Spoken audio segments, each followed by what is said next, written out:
कक्षा 10 के सभी प्यारे विद्यार्थियों का स्वागत है आपके अपने YouTube channel Shri Ram classes में। और आज का जो वीडियो है वो कक्षा 10 की जो पहली प्रश्नावली है गणित की, उसका जो हम इसमें पहला शुरुआत करें। फर्स्ट आपका जो इसमें प्रश्नावली हम इसमें सॉल्यूशन करेंगे, प्रश्नावली आपकी 1.1। ये जो कक्षा 10 की गणित का जो नया सिलेबस है सत्र 2025-26 के लिए, जो 2025 में आपके जो 10वीं क्लास में आए हैं उन विद्यार्थियों के लिए ये वीडियो रहने वाला है। तो इस वीडियो को शुरू से अंत तक देखना ताकि आपको संपूर्ण जानकारी मिल जाएगी किस प्रकार से आपको जो गणित का जो प्रश्नावलियाँ रहेगी। तो इस वीडियो में हम आपका जो कक्षा 10 की गणित है उसकी जो पहली प्रश्नावली वास्तविक संख्या, उसका जो एक्सरसाइज 1.1 है उसको इस वीडियो में देखने वाले हैं। तो आइए वीडियो को शुरू करते हैं। और इसमें जो नया सिलेबस जो है आपके उसके अकॉर्डिंग ये आपका सत्र है। और नया सिलेबस का मतलब ये है कि आपका जो लेटेस्ट सिलेबस है उसके अनुसार है ये सिलेबस। अगर आपके पास में पुरानी किताब है 2024-25 वाली तो भी आपके वही चलेगी, और 2025-26 में भी आपके वही किताब रहने वाली है। किताब में आप में कोई परिवर्तन नहीं है, जो पिछले साल किताब चल रही थी वही किताब आपके इस साल भी सेम सिलेबस आपका रहने वाला है। तो आइए कक्षा 10 की गणित की जो पहली प्रश्नावली उसको हम बेसिक देख लेते हैं, फिर इसका जो क्वेश्चन आंसर भी करेंगे। तो ये आपका जो पूरा इसमें प्रश्नावली रहने वाली है। इसमें जो मेन आपके जो टॉपिक है, जैसे आपके जो अंक गणित की आधारभूत प्रमेय ये क्या होती हैं इसके बारे में पढ़ेंगे। इसके अलावा आपको जिसका जो यूज़ है इसकी जो एप्लीकेशन है उसको पढ़ेंगे, ठीक है। प्रमेय 1.1 पढ़ेंगे इसमें। इसके अलावा हम इसमें पढ़ने वाले हैं आपका एलसीएम और एचसीएफ, जो सबसे ज़्यादा इंपॉर्टेंट चैप्टर है इसका, वो आपका 1.1 में यही आपका एलसीएम और एचसीएफ। वैसे तो आपने एलसीएम एचसीएफ छोटी क्लासों में सीखे होंगे, लेकिन उससे थोड़ा सा अलग है, बाकी उसमें कोई इतना ज़्यादा डिफरेंस इसमें है नहीं। तो जिन बच्चों को एलसीएम एचसीएफ नहीं आता उनके लिए तो बहुत ही इंपॉर्टेंट रहने वाला है ये वीडियो, क्योंकि आगे भी हर जगह आपका एलसीएम एचसीएफ काम आएगा।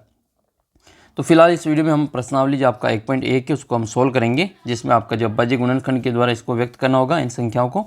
इसके अलावा आपको इसमें एलसीएम और एचसीएफ भी ज्ञात करना है, इनके वापस उत्तर की जांच भी करनी है। कुल मिला के जो 1.1 प्रश्नावली पूरी एलसीएम और एचसीएफ पर आधारित है। और एलसीएम एचसीएफ निकालने के लिए आपको अभाज्य गुणनखंड आना चाहिए, आपको प्राइम फैक्टर निकालना आना चाहिए। तो अगर आपको नहीं आता तो मैं पहले आपको समझा दूंगा कि प्राइम फैक्टर कैसे करते हैं, अभाज्य गुणनखंड कैसे किया जाता है किसी संख्या का, फिर हम इस वीडियो को आगे और कंटिन्यू करेंगे। तो पहले इसका जो बेसिक है वो हम इसमें देख लेते हैं। तो ये पूरी जो किताबें हैं इन सभी का जो पीडीएफ अगर आपके चाहिए तो आप जो ऐप से इसको डाउनलोड कर सकते हैं, और ऐप के ऊपर जो चैप्टर वाइज टेस्ट सीरीज भी देख सकते हैं, ठीक है। जो शुरू के जो विद्यार्थी हैं उनको 299 में ये वाली टेस्ट सीरीज आपको भी मिल जाएगी।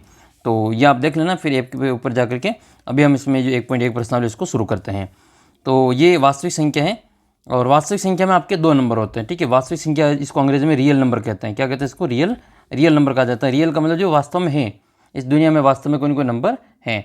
इसके अलावा भी एक और नंबर होता है, इसको काल्पनिक संख्याएं कहते हैं। वो आप 11th क्लास में पढ़ेंगे। जो विद्यार्थी 11th में जो साइंस मैथ्स पढ़ेगा वो फिर 11th में जाके काल्पनिक संख्याओं के बारे में भी पढ़ेगा। फिलहाल इस क्लास में हम जो आपका जो वास्तविक संख्या है उसके बारे में पढ़ेंगे। तो वास्तविक संख्या में आपके 2 नंबर होते हैं। वास्तविक संख्या जो होती है वो 2 नंबरों से मिलकर बनती हैं। एक तो होती है आपका रेशनल नंबर, परिमेय संख्या, और दूसरी होती है आपका अपरिमेय संख्या। खूब पढ़ा आपने 9th क्लास में परिमेय और अपरिमेय के बारे में, एक बार वापस रिवाइज कर लेते हैं। वास्तविक संख्या के 2 भाग होते हैं, परिमेय संख्याएं और आपके अपरिमेय संख्याएं। परिमेय संख्या वे होती हैं जिसको p/q के रूप में लिख सकते हैं, जहाँ पर p और q पूर्णांक होते हैं और q is not equal to 0 होता है। ये हमने 9th क्लास में अच्छे से पढ़ा था। और अपरिमेय संख्या वे होती है जिसको अपन p/q के फॉर्म में नहीं लिख सकते हैं, या फिर अंडर रूट के अंदर वो संख्या जिसका हम वर्गमूल नहीं ज्ञात कर सकते हैं, वो सारी आपकी अपरिमेय संख्या कहलाती हैं। उदाहरण के लिए हमने ये देखा था 9th क्लास में कि 2/3 एक परिमेय संख्या है, ठीक है। -3/4 ये भी एक परिमेय संख्या है। इसके अलावा आपकी जो 0 है, 0 भी एक परिमेय संख्या है, क्योंकि 0 को 0/1 के रूप में लिखा जा सकता है। ये p/q के फॉर्म में हो जाएगा, तो ये भी आपका परिमेय संख्या हो जाएगा। बात कर लेते हैं अपरिमेय संख्या की। तो इसमें आपने खूब सारी संख्याएं पढ़ी, जैसे √2, √3, ठीक है, √3 + 2, √2, इस प्रकार की जो संख्या है वो आपकी सारी अपरिमेय संख्याएं होती हैं। इसके अलावा इवन जो अपना पाई है, पाई खूब काम में लिया था हमने, 22/7, 3.14, ये भी आपका एक अपरिमेय संख्या है, ये भी आपके एक इरेशनल नंबर है। तो ये 2 संख्या मेन रूप से इसमें हम पढ़ते हैं। इसमें वास्तविक संख्याओं में एक तो परिमेय संख्या होती है, एक अपनी अपरिमेय संख्या होती है। तो पूरे चैप्टर में आपका यही चलेगा, बस परिमेय संख्या और अपरिमेय संख्या। तो अपना जो 1.1 एक्सरसाइज है उसमें केवल आपको जो परिमेय संख्याओं का जो आपका जो एलसीएम एचसीएफ है वो निकालना सीखेंगे। तो परिमेय संख्या तो इतनी है नहीं वास्तव में, जो जैसे आपके 24 है तो 24 भी एक परिमेय संख्या हो जाएगी, क्योंकि 24/1 इसको लिखा जा सकता है। तो अब हम क्या करते हैं, इसका जो आपका बेसिक चीज़ है वो इसमें हम पढ़ लेते हैं। तो बेसिक ये कि आपने जो अंक गणित की जो आधारभूत प्रमेय है वो पढ़नी है। अंक गणित की आधारभूत प्रमेय क्या होती है वो हम पहले देख लेते हैं एक बार, फिर आपका जो रिवाइज हो जाएगा। अंक गणित की आधारभूत प्रमेय ये होती है कि प्रत्येक भाज्य संख्या को, जो कंपोजिट नंबर होता है, जो प्रत्येक डिविजिबल नंबर होता है, भाज्य संख्या होती है, उसको एक अद्वितीय रूप से अभाज्य संख्या इनके प्राइम नंबर्स के जो गुणनफल मल्टीपल के रूप में व्यक्त किया जा सकता है। और यही हमारी क्या है, अंक गणित की आधारभूत प्रमेय है। ये सबसे इंपॉर्टेंट है कि कोई सा भी जो आपकी जो कंपोजिट नंबर होता है, भाज्य संख्या होती है। भाज्य संख्या क्या होती है, जिसमें खुद के और एक के अलावा और किसी न किसी का भाग जाता है, उसको अपन भाज्य संख्या कहते हैं। तो उसको जो एक अद्वितीय यूनिक रूप से एक जो प्राइम फैक्टर होते हैं, अभाज्य संख्या होती है, उनके गुणे के रूप में लिखा जा सकता है। उसको हम क्या कहते हैं, अपरिमेय आधारभूत प्रमेय कहते हैं अंक गणित की। जैसे उदाहरण के लिए मान लो हम बात कर लेते हैं, यहाँ पर लिखा हुआ है 6, तो 6 एक भाज्य संख्या है। 6 क्या है, एक भाज्य संख्या है, लेकिन इसको एक अभाज्य संख्या के एक यूनिक जो फॉर्म होता है, पैटर्न होता है, इसके रूप में इसको लिखा जाएगा। जैसे आपके सबसे पहले इसको लिखा जाएगा 2 × 3। तो ये जो 2 × 3 लिखा जाएगा, ये एक यूनिक पैटर्न है। इसके अलावा और इसको किसी भी रूप में नहीं लिखा जा सकता। ज़्यादा से ज़्यादा आप इसको 3 × 2 लिख लोगे, ठीक है। इसके अलावा और कोई इसका पैटर्न रहेगा नहीं। तो ये एक इसका यूनिक अद्वितीय रूप होता है। तो ये जिसका जो आधारभूत प्रमेय कहलाती हैं। किसी भी संख्या को उसके अभाज्य गुणनखंड के रूप में लिखना, कोई भाज्य संख्या है उसको अभाज्य गुणनखंड के गुणे के रूप में लिखना, अंक गणित की जो आधारभूत प्रमेय कहलाती हैं। तो ये वाला आपके इसमें हो जाएगा। जैसे मैं आपको बात करूँ 10 की, तो 10 एक भाज्य संख्या है, क्योंकि 10 में 10 के अलावा और 1 के अलावा, 1 और 10 के अलावा और किसी न किसी का भाग जाता है। किसका भाग जाता है, तो आप कहेंगे इसमें 2 का भाग जाता है, आप इसमें 5 का भाग जाता है। तो फिर ये जो 10 है इसको अभाज्य गुणनखंड के रूप में 2 × 5 के रूप में ही लिखा जाएगा। तो ये जो 10 है इसको 2 × 5 के रूप में ही अभाज्य गुणनखंड के रूप में लिखा जा सकता है। इसको 2 और 5 के अलावा और किसी अभाज्य गुण संख्या के गुणनफल के रूप में नहीं लिखा जा सकता है। तो इसलिए इसको कहा जाता है अद्वितीय रूप। ये इसका यूनिक फॉर्म है। 2 और 5 के अलावा 10 को और किसी अभाज्य संख्या के गुणनफल के रूप में नहीं लिखा जाता है। तो ये क्या कहलाती है, अंक गणित की आधारभूत प्रमेय कहलाती है। बस ये आपका इसमें मेन है, आपको जो अभाज्य गुणनखंड करना है। तो पहले हम देख लेते हैं कि अभाज्य संख्या होती क्या है, ठीक है। तो अभाज्य संख्या क्या होती है, तो अभाज्य संख्या वे होती है, अभाज्य संख्या जिसको दो संख्याओं के गुणनफल के रूप में लिखा जा सकता है, खुद के और एक के, ठीक है। तो जो खुद के पाड़े में आता है और एक के पाड़े में आता है उसको अपन अभाज्य संख्या कहते हैं। सीधी सीधी बात ये है कि खुद के और एक के अलावा और किसी का भाग उसमें नहीं जाना चाहिए। जैसे हम बात कर लेते हैं इसमें जैसे कि 10 हैं, तो 10 में देखो, इसमें 10 में 1 के और 10 के अलावा और किसी का भाग जा रहा है क्या, तो हाँ हम कहेंगे कि हाँ इसमें तो जा रहा है। 10 तो देखो 2 के पाड़े में आता है 5 बार में, 2 के पाड़े में 5 बार में आता है, तो फिर 5 के पाड़े में भी तो आता है 2 बार में। तो फिर ये 2 और 5 इसके क्या हो जाएंगे, और इसके गुणनखंड हो जाएंगे। तो फिर इसके तो 4 गुणनखंड हो गए। कितने गुणनखंड हो गए, 4 गुणनखंड हो गए। जबकि अभाज्य संख्याओं के केवल 2 ही गुणनखंड होते हैं। हम बात करते हैं जैसे 3 की, तो 3 एक 3 के पाड़े में आएगा और एक 1 के पाड़े में आएगा, इसके 2 ही गुणनखंड है। तो ये आपकी अभाज्य संख्या हो जाएगी। फिर बात कर लेते हैं 7 की, तो 7 में एक तो 1 आएगा और एक 7 आएगा, और किसी के पाड़े में 7 नहीं आता है, तो 1 और 7 के पाड़े में आता है, तो 7 हमारा अभाज्य संख्या कहलाएगा, प्राइम नंबर कहलाएगा। फिर हम बात कर लेते हैं जैसे 6 की, तो 6 देखो 1 के पाड़े में और 6 के पाड़े में तो आता ही है, इसके अलावा और किसके पाड़े में आता है, तो 6 देखो 2 के पाड़े में आता है 3 बार, 2 3 6, तो 2 के पाड़े में आएगा। फिर 3 के पाड़े में भी तो आएगा 2 बार में, 3 दूनी 6, तो ये 3 के पाड़े में भी आएगा। तो 6 के कितने गुणनखंड हो गए, 6 के गुणनखंड हो गए 4। जबकि अभाज्य संख्या के केवल 2 गुणनखंड होते हैं। क्या होते हैं, केवल 2 गुणनखंड होते हैं। कितने गुणनखंड होते हैं, 2 ही गुणनखंड होते हैं। याद कर लेना, यही इसकी परिभाषा है कि अभाज्य संख्या के केवल 2 गुणनखंड होते हैं।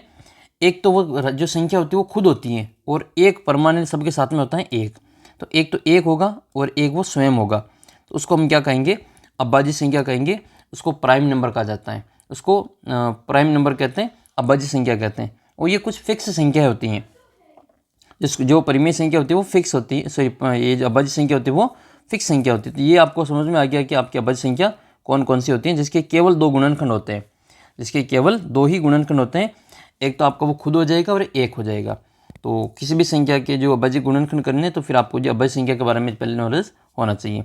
तो आपको ये अभाज्य संख्या लिख लेने की कौन कौन सी फिर आपकी अभाज्य संख्या आएगी। सबसे छोटी जो अभाज्य संख्या होती है वो आपकी होती है 2 सबसे छोटी अभाज्य संख्या है। फिर 2 के बाद में अभाज्य संख्या आती है वो 3 आती हैं। फिर 4, देखो 4 तो आते हैं 2 के पाड़े में, फिर इस 4 के गुणनखंड 1, 2 और 4 हो जाएंगे, तो इसके गुणनखंड 2 से ज़्यादा है, इसलिए अभाज्य संख्या नहीं है, तो 4 को नहीं लिखेंगे। फिर 4 के बाद में 5 आएगा, 7 आएगा, 9 आएगा। देखिए 9 को देख लेते हैं, कमेंट करके बताओ देखिए 9 आएगा कि नहीं आएगा। ठीक है, देख लेते हैं 9 को। 9 देखो, 9 1 के पहाड़े में आता है, 9 9 के पहाड़े में आता है, 9 और किसके पहाड़े में आता है? तो आपके मन से आवाज़ आ रही है कि 9 तो 3 के पहाड़े में आता है, 3 3 9 होता है। तो फिर 9 के कितने गुणनखंड हो गए? 9 के तो 3 गुणनखंड हो गए। इसका मतलब ये हमारा जो अभाज्य संख्या नहीं है। फिर 9 के बाद में 10 भी नहीं होगा। ठीक है, तो 9 को हटाओ, 10 के बाद में 11 हो जाएगा, क्योंकि 11 1 और 11 के पहाड़े में आता है। ठीक है, तो 11 हो जाएगा। 11 के बाद में 12 देख लो, तो 12 किसके पहाड़े में आता है? 12 1 के पहाड़े में और 12 के पहाड़े में तो आता ही है। इसके अलावा और किसके पहाड़े में आता है? तो आप कहते हैं कि मेरे को तो 2 का पहाड़ा आता है, 6 बार बोल के देखा मैंने, 12 आ रहे हैं, फिर 2 के पहाड़े और 6 के पहाड़े में आएगा। फिर आप कह रहे हो कि मेरे को तो 3 का पहाड़ा भी आता है, तो 3 के पहाड़ा बोल के देखा, 4 बार में आ रहा है। तो इसके अलावा और किसके पहाड़े में आता है? तो 4 के पहाड़े में 3 बार में आता है, 6 के पहाड़े में 2 बार में आता है। तो इसका मतलब 12 के इतने गुणनखंड हो रहे हैं, यानी कि 12 में इन संख्याओं का भाग जाता है। तो हमारी अभाज्य संख्या तो ये कहती है कि उसमें तो केवल खुद का और एक का ही भाग जाना चाहिए, और किसी का भाग नहीं जाना चाहिए। तो इसमें तो 1 और 12 के अलावा 2 का भाग भी जा रहा है, 6 का भाग भी जा रहा है, 3 का भाग भी जा रहा है, 4 का भाग भी जा रहा है। तो हम कैसे कहते हैं कि ये जो 12 है वो आपकी अभाज्य संख्या है? बिल्कुल नहीं कह सकते इसको, क्योंकि 12 जो हमारी एक भाज्य संख्या है, ये कंपोजिट नंबर हो जाएगा। इसको हम क्या कहेंगे? 12 एक भाज्य संख्या है। जिसके 2 से ज़्यादा गुणनखंड होते हैं उसको अपन भाज्य संख्या कहते हैं। क्या कहते हैं? जिन संख्याओं के 2 से ज़्यादा गुणनखंड होते हैं उनको हम क्या कहते हैं? भाज्य संख्या कहते हैं। तो फिर आपके दिमाग में आ रहा होगा कि सर फिर आपने जो अभाज्य संख्या में 1 को शामिल क्यों नहीं किया, है ना? ये 1 को शामिल क्यों नहीं किया, हम तो 2 से शामिल क्यों किया, 2 से शुरू क्यों कर रहे हो? तो ये भी बात सही है आपकी कि हमने 1 को शामिल क्यों नहीं किया इसमें। दिमाग में प्रश्न तो आपके भी आया होगा कि शुरुआती 2 से क्योंकि हमने तो 1 आ रहा था, 1 को क्यों छोड़ा? तो देखो मैं आपको 1 का समझा देता हूँ कि जो अभाज्य संख्या होती है वो एक तो उसमें 2 गुणनखंड होने चाहिए केवल। कि कितने गुणनखंड होने चाहिए? 2 ही गुणनखंड होने चाहिए। एक तो वह स्वयं होना चाहिए, ठीक है, एक तो स्वयं होगा और एक होगा। तो बेहतर है तो एक भी यही है और स्वयं भी यही है। तो फिर इसमें ये जो बात है वो गलत हो जाएगी कि इसके 2 गुणनखंड, इसका तो एक ही गुणनखंड है फिर, है ना? इसको तो एक ही लिखेंगे। इसको एक 2 बार लिखने का क्या मतलब है? ये तो इसका मतलब ये थोड़ी है 2 नंबर, ये तो एक ही नंबर है। और अभाज्य संख्या के कितने गुणनखंड होते हैं? अभाज्य संख्या के 2 गुणनखंड होते हैं, ठीक है। एक तो एक होता है और एक वो स्वयं होता है। अब एक भी यही है और स्वयं भी यही है, तो इसका तो फिर एक ही गुणनखंड हुआ। अभाज्य संख्या के तो 2 गुणनखंड होते हैं। तो इस प्रकार से हम इसमें अभाज्य संख्या में इस एक को शामिल नहीं करते हैं। इसके अलावा अब अभाज्य संख्या की दूसरी परिभाषा ये है कि अभाज्य संख्या के 2 ही गुणनखंड होते हैं। एक तो वह स्वयं होगा और एक वो एक होता है, और दोनों गुणनखंड अलग अलग होने चाहिए। कैसे होने चाहिए? अलग अलग होने चाहिए। तो हम एक के गुणनखंड करेंगे तो 1 × 1, ये तो दोनों सेम हो गए, इसलिए इसका तो एक ही गुणनखंड होगा, तो इसको हम अभाज्य संख्या में शामिल नहीं करते हैं। तो फिर आपने 2 को क्यों शामिल किया? बाकी तो देखो सभी अलग अलग है, 2 को इसमें क्यों शामिल कर रहे हो? तो 2 जो है वो इस प्रकार से दो एकमात्र आपका सम अभाज्य संख्या है। और 2 को हम क्या लिख सकते हैं? 1 × 2 लिख सकते हैं या 2 × 1 लिख सकते हैं। और अभाज्य संख्या की परिभाषा ये है कि अभाज्य संख्या के केवल 2 ही गुणनखंड होते हैं। एक तो वो एक होगा और एक वो स्वयं होगा, और जिसमें ये 2 फिट बैठता है। इस कारण से इस 2 को हम अभाज्य संख्या में शामिल करते हैं। समझ में आ गया होगा इस प्रकार से कि 2 एकमात्र सम संख्या है। 2 एकमात्र सम संख्या, ये इवन नंबर है जो कि आपका प्राइम नंबर है, यानी कि 2 एकमात्र ऐसी सम संख्या है जो कि आपकी अभाज्य संख्या है। बाकी सारी की सारी आपकी कैसी आएगी? विषम संख्या आएगी। आगे जितने भी नंबर आएंगे अब आपके विषम आएंगे। तो 2 इस प्रकार से इसको शामिल करते हैं और 1 को शामिल इसलिए नहीं किया जाता है। और फिर आपके जो सबसे छोटी भाज्य संख्या कौन सी है? तो सबसे जो छोटी भाज्य संख्या है वो आपकी शुरुआत होती है 4 से, 4, 6। तो भाज्य संख्या कौन सी हो जाएगी? तो 4 हो जाएगी, 6 हो जाएगी, ठीक है। 4, 6, 8, 9 ये सभी आपकी क्या है? भाज्य संख्या है। तो सबसे छोटी भाज्य संख्या कौन सी पूछे तो ये 4 हो जाएगा। 4 सबसे छोटी भाज्य संख्या है। और सबसे छोटी अभाज्य संख्या पूछे तो आपको 2 करनी है। फिर आप कहेंगे 1 को किस में रखें?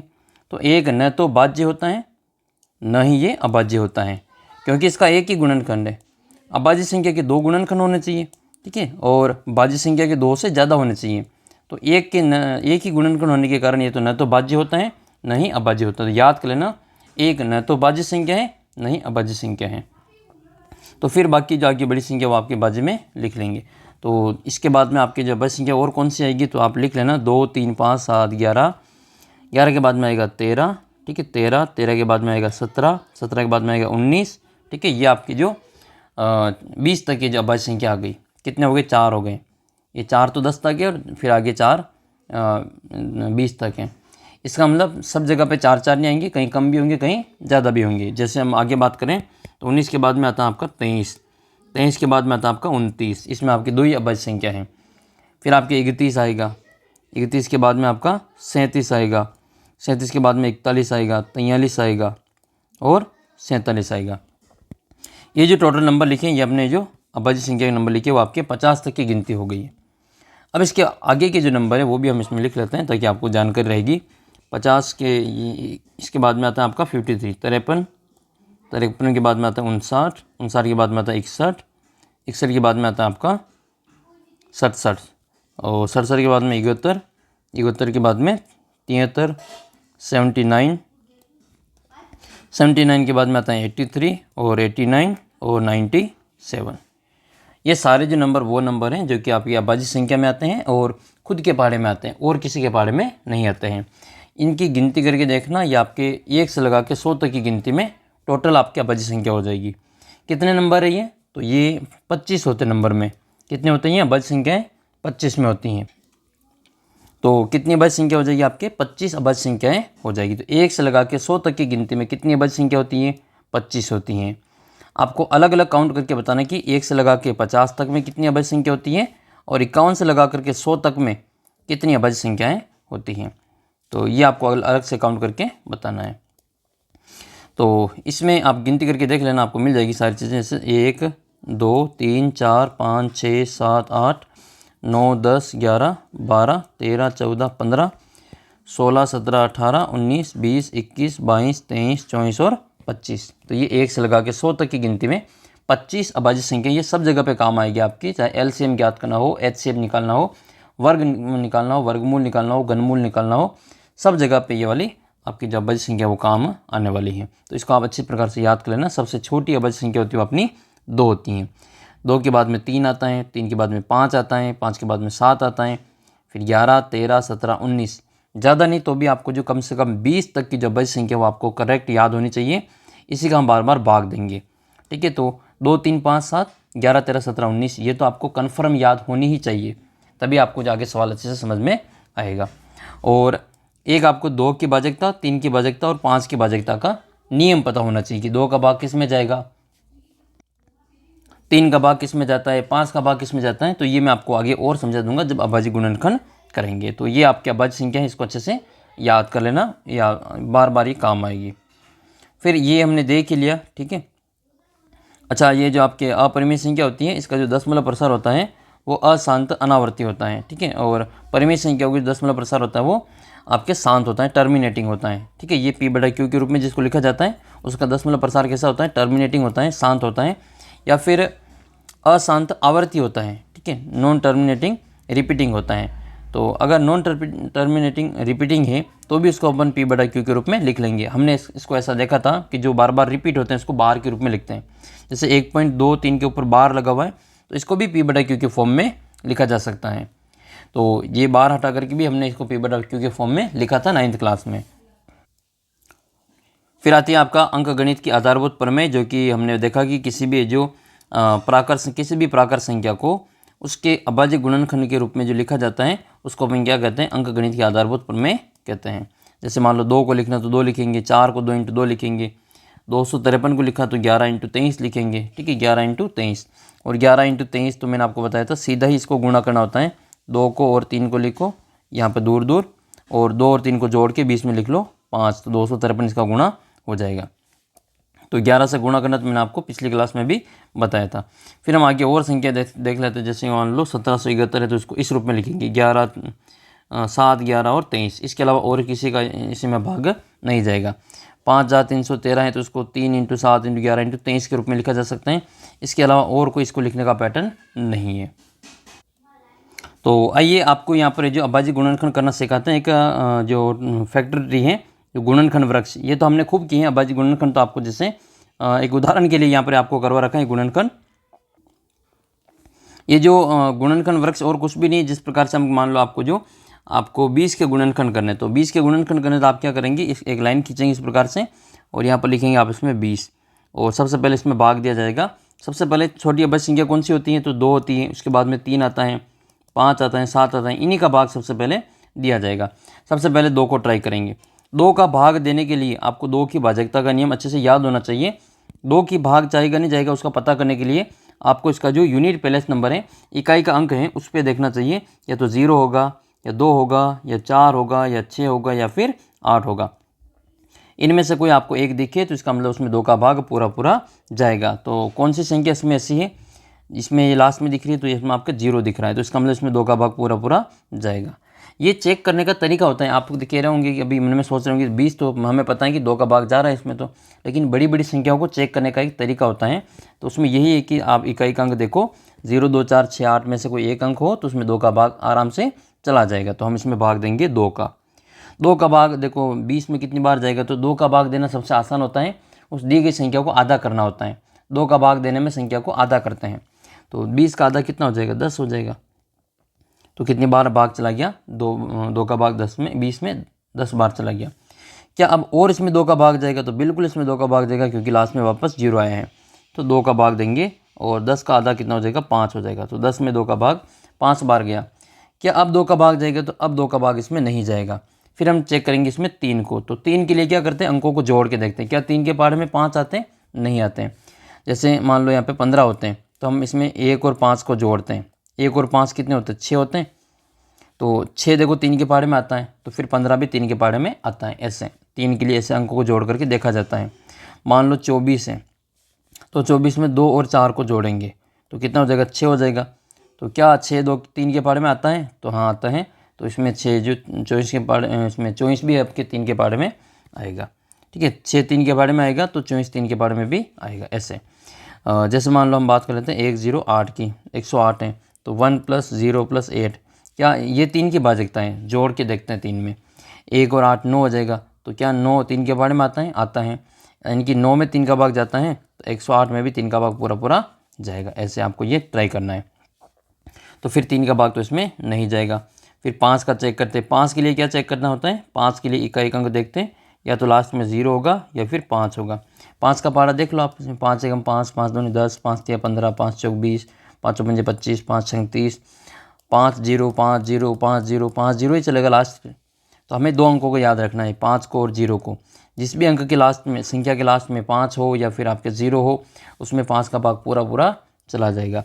तो फिर इसमें हम ये देखो 5 है, तो इसमें हम 5 के भाग दे देंगे, एक बार चला जाएगा। तो ये लिखने के बाद में फिर आपको क्या करना है, इनको अभाज्य गुणनखंड के रूप में लिखना है। तो इसको गुणनफल के रूप में लिखना है। तो गुणनफल के रूप में लिखेंगे तो 20 को क्या लिखेंगे, 20 को लिखेंगे 2 × 2 × 5। ये हो जाएगा इसका अभाज्य संख्या का गुणनफल। किसी भी संख्या के अभाज्य गुणनखंड को गुणनफल के रूप में लिखना हो तो इसको इस रूप में लिखा जाता है। अब आपको पूछे कि इसका घात रूप लिखो, इसको पावर फॉर्म में लिखो, तो घात रूप क्या होता है देख लो। जो जितनी बार है उसके ऊपर उतनी घात लगा लो। ये 2 कितनी बार है, तो 2 देखो 2 बार है, 1 बार और 2 बार, तो 2 के ऊपर कितनी घात आएगी, 2 आएगी। और 5 कितनी बार है, 1 बार ही है, तो 5 के ऊपर 1 आ जाएगा। तो ये 5 की घात 1, 2 की घात 2 के रूप में इस 20 को लिखा जाएगा। बस यही आपको इसमें, आपका जो पहला क्वेश्चन आपका यही है, बस इसको अभाज्य गुणनखंड के रूप में लिखना है। आगे और इसमें हम एक सवाल और करके बताते हैं आपको किस प्रकार से आगे जो संख्या है वो आपको लिखनी होगी। जैसे मैं आपको एक और उदाहरण देता हूँ। मान लेते हैं कि हम यहाँ पे 60 लेते हैं। कितना लेते हैं, 60। तो 60 के करेंगे अभाज्य गुणनखंड। तो 60 में भाग देंगे, सबसे पहले 2 का भाग चेक करना पड़ेगा, तो 2 का भाग चला जाएगा क्योंकि लास्ट में 0 है। 30 बार जाएगा, फिर 2 का भाग देंगे तो 15 बार चला जाएगा। क्या 15 में 2 का भाग जाएगा, 15 में 2 का भाग नहीं जाएगा क्योंकि लास्ट में 5 है। तो फिर हम 3 को चेक करेंगे, क्या 3 का भाग 15 में चला जाएगा, तो 15 के लिए हम फिर 3 के लिए जोड़ के देखेंगे, 1 और 5 को, कितना आएगा, 6 आएगा। तो फिर 15 में 3 में 6 में 3 का भाग जाएगा, तो फिर आपके 15 में भी 3 का भाग आराम से चला जाएगा। तो 3 का भाग दे देंगे। 3 का पहाड़ा बोलो 15 में 5 बार जाएगा। फिर 3 का भाग 5 में नहीं जाएगा क्योंकि 3 के पहाड़े में 5 नहीं आते हैं। तो फिर अगली संख्या क्या आएगी, आपके 5 आएगी। फिर इसमें किसका भाग देंगे, 5 का भाग देंगे, जो कितनी बार जाएगा, 1 बार जाएगा। तो 60 के जो अभाज्य गुणनखंड है वो क्या क्या हो जाएंगे, 2 गुणा 2 गुणा 3 और गुणा 5। ये आपका जो अभाज्य गुणनखंड का घात रूप हो जाएगा, गुणनफल रूप हो जाएगा। और इसको घात रूप में लिखना हो, पावर फॉर्म में लिखना हो, तो फिर हम लिखेंगे 60 बराबर, ये 2 कितनी बार है तो 2 बार है, 3 कितनी बार तो 3 एक बार है, और 5 कितनी बार है, 1 बार है। तो ये 60 का जो आपके गुणनफल है इसको इस रूप में घात के रूप में लिखेंगे। तो आपका जो ये जो ट्री फैक्टर दे रखा है ये आपका कुछ भी नहीं है, इसी प्रकार का आपके जो जिस चीज़ का भाग दिया जाता है वो लिखा जाता है। इसमें 2 का भाग दिया, ठीक है, इसने इसमें 2 का भाग दिया और इसने कितनी बार गया तो यहाँ लिखा, फिर इसमें 2 का भाग दिया यहाँ लिखा, फिर इसने 2 का भाग दिया यहाँ लिखा, फिर 2 का भाग नहीं जा रहा अब इसमें, तो फिर इसने 3 का भाग चेक किया। देखो अब हमें थोड़ी पता इसमें 3 का भाग जाएगा कि नहीं जाएगा, तो इसने क्या किया होगा, इसने जोड़ करके देखा होगा, इसको 4 0 9 5 को इसने जोड़ करके देखा होगा, 4 और 9 13, 13 और 5 कितने होंगे, 18 हो जाएंगे। क्या 18 में 3 का भाग जाता है, बिल्कुल 6 18 होता है। तो इस 4095 में भी फिर 3 का भाग पूरा पूरा चला जाएगा, ऐसे इसको हमें चेक करना है। फिर इसमें भी 3 का भाग दिया, अब इसमें 3 का भाग नहीं जाएगा, 455 में देखो 3 का भाग नहीं जा रहा है, क्यों नहीं जा रहा है, तो इसकी जोड़ की होगी तो 5 और 5 10 और 4 14 ही हो रहा है, और 14 में 3 का भाग नहीं जाता है, तो फिर 455 में भी 3 का भाग पूरा पूरा नहीं जाएगा। तो फिर इसने क्या किया होगा, 3 के बाद में देखो 5 को चेक किया, तो फिर इसने 5 को चेक किया, तो 5 का भाग इसमें चला जाएगा 91 बार। अब 91 में वापस है जो आपके 5 का भाग नहीं जाएगा, तो फिर किसका चेक करेंगे, तो 2 का कर लिया, 3 का, 5 का, फिर इसके बाद में क्या आएगा, 7 आएगा। तो 5 के बाद में 91 में 7 का भाग देंगे जो कि 13 बार जाएगा। फिर आपको पता है कि जो 13 है उसमें तो 13 का ही भाग जाता है, अभाज्य संख्या में तो उसका खुद का ही भाग जाता है और किसी का भाग उसमें नहीं जाता है। तो यहाँ पर आपको इस प्रकार से जो संख्याओं को क्या करना है, एक गुणनफल के रूप में लिखना है। तो देखो ये अंकगणित की आधारभूत प्रमेय। तो अंकगणित की आधारभूत प्रमेय क्या होती हैं कि किसी भी जो भाज्य संख्या को, ये प्रत्येक भाज्य संख्या को अभाज्य संख्याओं के घातों के गुणनफल के रूप में लिखा जा सकता है, और इसी को क्या कहा जाता है, अभाज्य संख्या का घातों का गुणनफल के रूप में लिखना अंकगणित की आधारभूत प्रमेय कहलाती है। ठीक है, ये आपको याद रखनी है, फंडामेंटल थ्योरम ऑफ अर्थमेटिक कहलाती है। किसी भी जो प्राइम फैक्टर को किसी भी जो भाज्य नंबर होते हैं, कंपोजिट नंबर होते हैं, उसको प्राइम नंबर के रूप में, जो उनके मल्टीपल के रूप में लिखा जाता है, इसको अपन क्या कहते हैं, फंडामेंटल थ्योरम उसको कहते हैं। और देख लो एक बार इसमें अंकगणित के आधारभूत प्रमेय 1.1 है ये, प्रत्येक भाज्य संख्या को, जो आपका कंपोजिट नंबर होता है, उसको अभाज्य संख्याओं के एक गुणनफल के रूप में, उनको जो प्रोडक्ट के रूप में, जो प्राइम नंबर होते हैं उनके प्रोडक्ट के रूप में लिखा जाता है। तो प्रत्येक भाज्य संख्या को अभाज्य संख्याओं के गुणनफल के रूप में व्यक्त किया जाता है, गुणनखंडित किया जाता है, इसको गुणनखंड के रूप में लिखा जाता है। और यह जो गुणनखंड होगा वो अभाज्य संख्याओं में आने वाले क्रम के बिना अद्वितीय होता है। जो क्रम होगा वो फिक्स होगा, उसका और कोई जो इसमें दूसरा तरीका नहीं होता। इसको अपन अंकगणित के आधारभूत प्रमेय कहते हैं। ये कार्ल फ्रेडरिक गॉस महोदय हैं, इनका नाम आपको याद कर लेना है।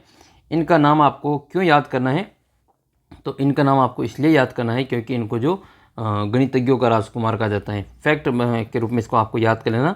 मैं आपको आगे कभी न कभी बार बार पूछूंगा कि गणितज्ञों का राजकुमार किसको कहा जाता है, तो फिर आप कमेंट करना कि कार्ल फ्रेडरिक गॉस को गणितज्ञों का राजकुमार कहा जाता है। इसलिए इंपॉर्टेंट प्रश्न हो जाता है कि गणितज्ञों का नॉलेज के रूप में आपको ये याद होना चाहिए जीके के हिसाब से कि अपना जो गणितज्ञों का राजकुमार है वो किसको कहा जाता है।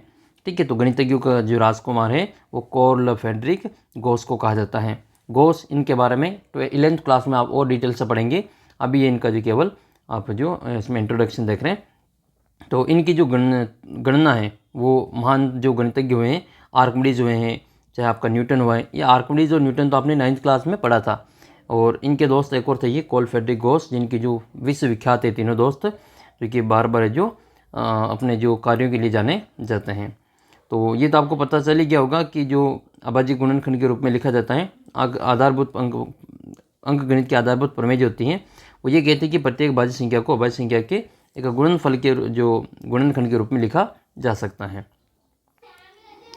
तो अब हम क्या करते हैं, आपका जो प्रश्नावली आपकी 1.1 है, प्रश्नावली 1.1, उसका जो आपका क्वेश्चन नंबर 1 है, निम्नलिखित संख्याओं को, तो इसमें सबसे पहले जो अभाज्य संख्याओं को अभाज्य गुणनखंड के रूप में लिखना है। तो सबसे पहला जो नंबर आपका आता है 140, ये सबसे ज़्यादा पूछा जाता है, 140 वाला और 156 वाला। तो यहाँ पर हम इसको आपको करके बताते हैं कि अभाज्य संख्या के गुणनफल के रूप में कैसे लिखना है। तो यहाँ पर आप लिखेंगे 140 और यहाँ पर 140 के अभाज्य गुणनखंड भी करने हैं आपको। तो 140 में सबसे पहले भाग देंगे। अभाज्य संख्या कौन कौन सी होती हैं, रफ में आपको याद रख लेना इसको, वैसे तो आपको याद हो जाएगी। 2, 3, 5, 7, 11, ठीक है, 13, 17, 19, ये आपकी अभाज्य संख्या, इसी का भाग देना है और किसी का भाग नहीं देना है। सबसे पहले शुरुआत कहाँ से करनी है, तो 2 से करनी है। क्या 2 का भाग जाएगा 140 में? देखो 2 के लिए क्या करते हैं, इकाई अंक देखते हैं, 0 है लास्ट में जिसमें 2 का भाग चला जाएगा। 2 का भाग चला जाएगा 140 में 2 का भाग कितनी बार जाएगा, तो आधा कर लो 70 हो जाएगा। फिर भी भाग दे के देख लो इधर साइड में, 2 7 14, तो ये 14, 0 बचेगा तो 1 0 और लग जाएगा। तो कितनी बार जाएगा भाग इसमें, 70 बार। ये 70 आपको यहाँ लिखना है, जितनी बार भाग जाए वो नीचे लिखना है। क्या 70 में वापस 2 का भाग जाएगा, तो बिल्कुल 2 का भाग जाएगा 70 में। और 70 में 2 का भाग कितनी बार जाएगा, तो यहाँ पर भाग दे के देख लो। अगर आपको सीधा पता नहीं हो तो आप यहाँ पे भाग दे देना। 2 का भाग 7 में जाएगा 3 बार, 2 3 6, 1 बचेगा 10 हो जाएगा, 2 5 10, ठीक है, 35 बार भाग जाएगा। तो यहाँ कितना आएगा आपके, 35 आ जाएगा। क्या अब 35 में 2 का भाग जाएगा, तो 35 में 2 का भाग तो नहीं जाएगा क्योंकि लास्ट में 5 आ गए। तो क्या फिर 2 के बाद में किसको चेक करेंगे, 3 को चेक करेंगे। तो 2 के बाद में कौन आएगा, 3 आएगा। तो क्या 3 का भाग जाएगा 35 में, तो 3 और 5 कितने होते हैं, 8 होते हैं। और 8 में 3 का भाग नहीं जाता है पूरी बार, इसलिए 35 में भी 3 का भाग पूरी बार नहीं जाएगा, तो 3 को हमें छोड़ना पड़ेगा। तो फिर किसको लेंगे, नेक्स्ट जो मेरा नंबर है प्राइम नंबर वो 5 है।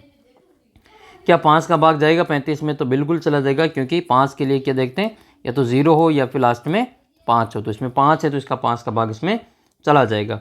तो 5 का भाग देंगे 35 में, जो कितनी बार जाएगा, 7 बार जाएगा। और जब यहाँ पर अभाज्य संख्या आ जाए, देखो 7 अभाज्य संख्या, तो फिर इसमें डायरेक्टली 7 का ही भाग जाएगा और किसी का भाग नहीं जाएगा। तो फिर 7 में 7 का भाग 1 बार चला जाएगा। तो ये सब लिखने के बाद में फिर आपको क्या करना है, इसको गुणनफल के रूप में व्यक्त करना है। तो ये हो जाएगा आपका 140 बराबर, इसका गुणनफल के रूप में क्या क्या होगा, 2 2 5 और 7।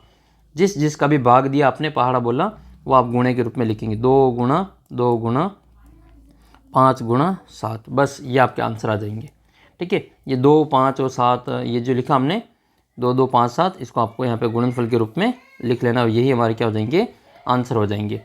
इसी प्रकार से आपको मैं एक और करके बताता हूँ, जिस प्रकार से 156 को देख लेते हैं, 156 को करके देखते हैं। तो 156 को भी मैं आपको यहाँ पर करके बता देता हूँ। 156 में हम भाग देंगे सबसे पहले, लास्ट में 6 तो 2 का भाग चला जाएगा। अब धीरे धीरे तो फिर आगे प्रैक्टिस हो जाएगी, बार बार चेक करना नहीं पड़ेगा। तो रफ में आप भाग दे दो 156 में 2 का कितनी बार जाएगा, 2 का भाग 15 में 7 बार जाएगा, 2 7 14, 1 बचेगा, ऊपर से उतरेंगे 6 16 हो जाएगा, 2 8 16, तो 78 हो जाएगा यहाँ पे। क्या 78 में वापस 2 का भाग जाएगा, तो बिल्कुल 2 का भाग चला जाएगा क्योंकि लास्ट में 8 है। तो 2 का भाग देंगे 78। 7 में देखो मेरे को तो मैं डायरेक्ट भाग दे सकता हूँ, लेकिन आपको समझाने के लिए बार बार मैं भाग दे के बता रहा हूँ। 1 2 में भाग दे के बताऊँगा, फिर आपको आराम से समझ में आ जाएगा। 7 में 3 बार भाग जाएगा, 2 3 6, 1 बचेगा, 18 हो जाएगा। फिर 18 में 2 का भाग 9 बार जाएगा, तो ये कितना हो जाएगा आपके 3 और 9 39 बार। क्या 39 में 2 का भाग जाएगा, तो नहीं जाएगा क्योंकि लास्ट में 9 आ गया। अब 9 आ गया तो फिर 2 का भाग नहीं जाएगा, तो अगला नंबर किसका लेंगे, 3 का लेंगे। तो क्या 39 में 3 का भाग जाएगा, तो 3 और 9 को जोड़ो, 12 हो रहे, और 12 में 3 का भाग जाता है, इसलिए 39 में भी 3 का भाग चला जाएगा, ठीक है। कितनी बार जाएगा, तो 13 3 39 होता है, इसका भाग इसमें 3 में 1 बार जाएगा और 9 में 3 बार जाएगा, तो 13 बार भाग चला जाएगा। क्या और किसी का भाग इसमें जाएगा, तो और किसी का भाग इसमें नहीं जाएगा। 13 में 13 का ही भाग जाता है, क्योंकि 13 खुद एक अभाज्य संख्या है, तो फिर 13 में 13 का 1 बार चला जाएगा। तो 156 को क्या लिखेंगे, 156 को लिखेंगे 2 गुणा 2 गुणा 3 गुणा 13। इन सबको वापस गुणा करके देख लेना, आपका जो आंसर है वापस 156 आ जाएगा। बस ये उत्तर चेक करने का एक तरीका है। तो ये दोनों हमने देख लिए, ठीक है, 156 वाला देख लिया। अब हम देख लेते हैं इसमें 3825। तो 3825 का भी हम यहाँ पे भाग देख लेते हैं। क्या है अपने पास में 3825। क्या इसमें 2 का भाग जाएगा, तो ये तो देखते ही पता चल रहा है, लास्ट में 5 है तो 2 का भाग तो नहीं जाएगा। फिर हम किसका का भाग देंगे, 2 के बाद में 3 का चेक करेंगे। इसमें गुणा करके देख लो, जोड़ करके 8 और 3 11, 11 और 2 13, 13 और 5 18, मतलब जोड़ 18 हो रही है, और 18 में 3 का भाग 6 बार चला जाता है, इसलिए इसमें भी 3825 में भी 3 का भाग चला जाएगा। तो हम साइड में भाग दे देंगे 3825, इसमें जो 3 का भाग चला जाएगा साइड में दे देना, 1 बार जाएगा। फिर 8 उतरेंगे 2 बार चला जाएगा भाग, 3 दूनी 6, फिर 2 बचेंगे 22 हो जाएगा, 7 बार जाएगा, 3 7 21, 1 बचेगा 15 हो जाएगा, ऊपर से 5 होते तो 15 हो जाएंगे, 3 5 15। तो कितनी बार भाग गया 3 का जो भाग गया वो आपका इसमें 1275 बार गया। तो 3 का भाग इसमें कितनी बार जाएगा, 1275 बार जाएगा। फिर 1275 में क्या इसमें वापस 3 का भाग जाएगा, तो जोड़ करके देख लो। तो 1275 की जोड़ करो, कितना हो जाएगा 1275 की जोड़, 1 + 2 + 7 + 5, तो 7 और 2 9, 9 1 10 और 5 15 हो रहे हैं। इसका मतलब 1275 में वापस 3 का भाग चला जाएगा। तो 1275 में 3 का भाग दे दो, कितनी बार जाता है, 3 का भाग 12 में, 1 में नहीं जाएगा, 12 में जाएगा 4 बार, 4 × 12 0, ऊपर से उतरेंगे 7, तो भाग चला जाएगा 2 बार, 3 दूनी 6, 1 बचेगा 15 हो जाएगा, 3 5 15, 425 बार भाग इसमें चला जाएगा। तो 3 का भाग कितनी बार जाएगा, 425 बार जाएगा। क्या वापस अब इसमें 3 का भाग जा रहा है, तो जोड़ करके देखना पड़ेगा। 4 और 2 6, 6 और 5 11, 4 + 2 + 5, इनकी जोड़ कितनी हो रही, 11 हो रही है। और 11 में देखो 3 का भाग नहीं जाता है, तो हम 3 का भाग नहीं दे सकते हैं। अगला नंबर कौन किसका आएगा, 2 के बाद में 3, 3 के बाद में 5 और 5 के बाद में 7 आता है। तो अब हम नंबर लेंगे 3 के बाद में 5 का। तो क्या 5 का भाग इसमें जाएगा, तो बिल्कुल चला जाएगा, क्योंकि लास्ट में कितने 5 हैं। तो 425 में भाग देंगे 5 का, कितनी बार जाएगा, 4 में नहीं जाएगा तो 42 में दो, तो 5 8 40, 5 8 40, 2 बचेंगे 25, तो 25 में 5 का भाग 5 बार जाएगा। तो फिर हम इसमें 5 का भाग देंगे, 85 बार ये चला जाएगा। क्या 85 में वापस 5 का भाग जाएगा, तो बिल्कुल चला जाएगा, क्योंकि लास्ट में 5 है। 5 एकम 5, 3 बचेंगे 35 हो जाएगा, 5 7 35, तो 5 का भाग कितनी बार गया, 17 बार गया। और अगर आपने जो 1 से लगा करके 20 तक की जब अभाज्य संख्या याद की, तो उसमें पता होगा कि 17 खुद एक अभाज्य संख्या है। ये 17 अभाज्य संख्या है, ये और किसी के पहाड़े में नहीं आता है। तो फिर इसमें भाग 17 का ही देंगे, और ये इसको 1 बार देंगे। तो क्या क्या लिखेंगे इसमें, 3825, इसको लिखेंगे हम इसमें 3 × 3 × 5 × 5 × 17, यह आपका जो गुणनफल के रूप में हो जाएगा। इसको घात के फॉर्म में लिखना हो तो 3 की घात 2 हो जाएगा, 5 की घात 2 हो जाएगा, और 17 की घात 1 हो जाएगा। जो जितनी बार है उसकी ऊपर घात उतनी लगा लो, अपना आंसर आ जाएगा। इसी प्रकार से आपका जो एक और नेक्स्ट क्वेश्चन है 5005 वाला, अच्छा क्वेश्चन है ये भी, 5005 वाला, ठीक है।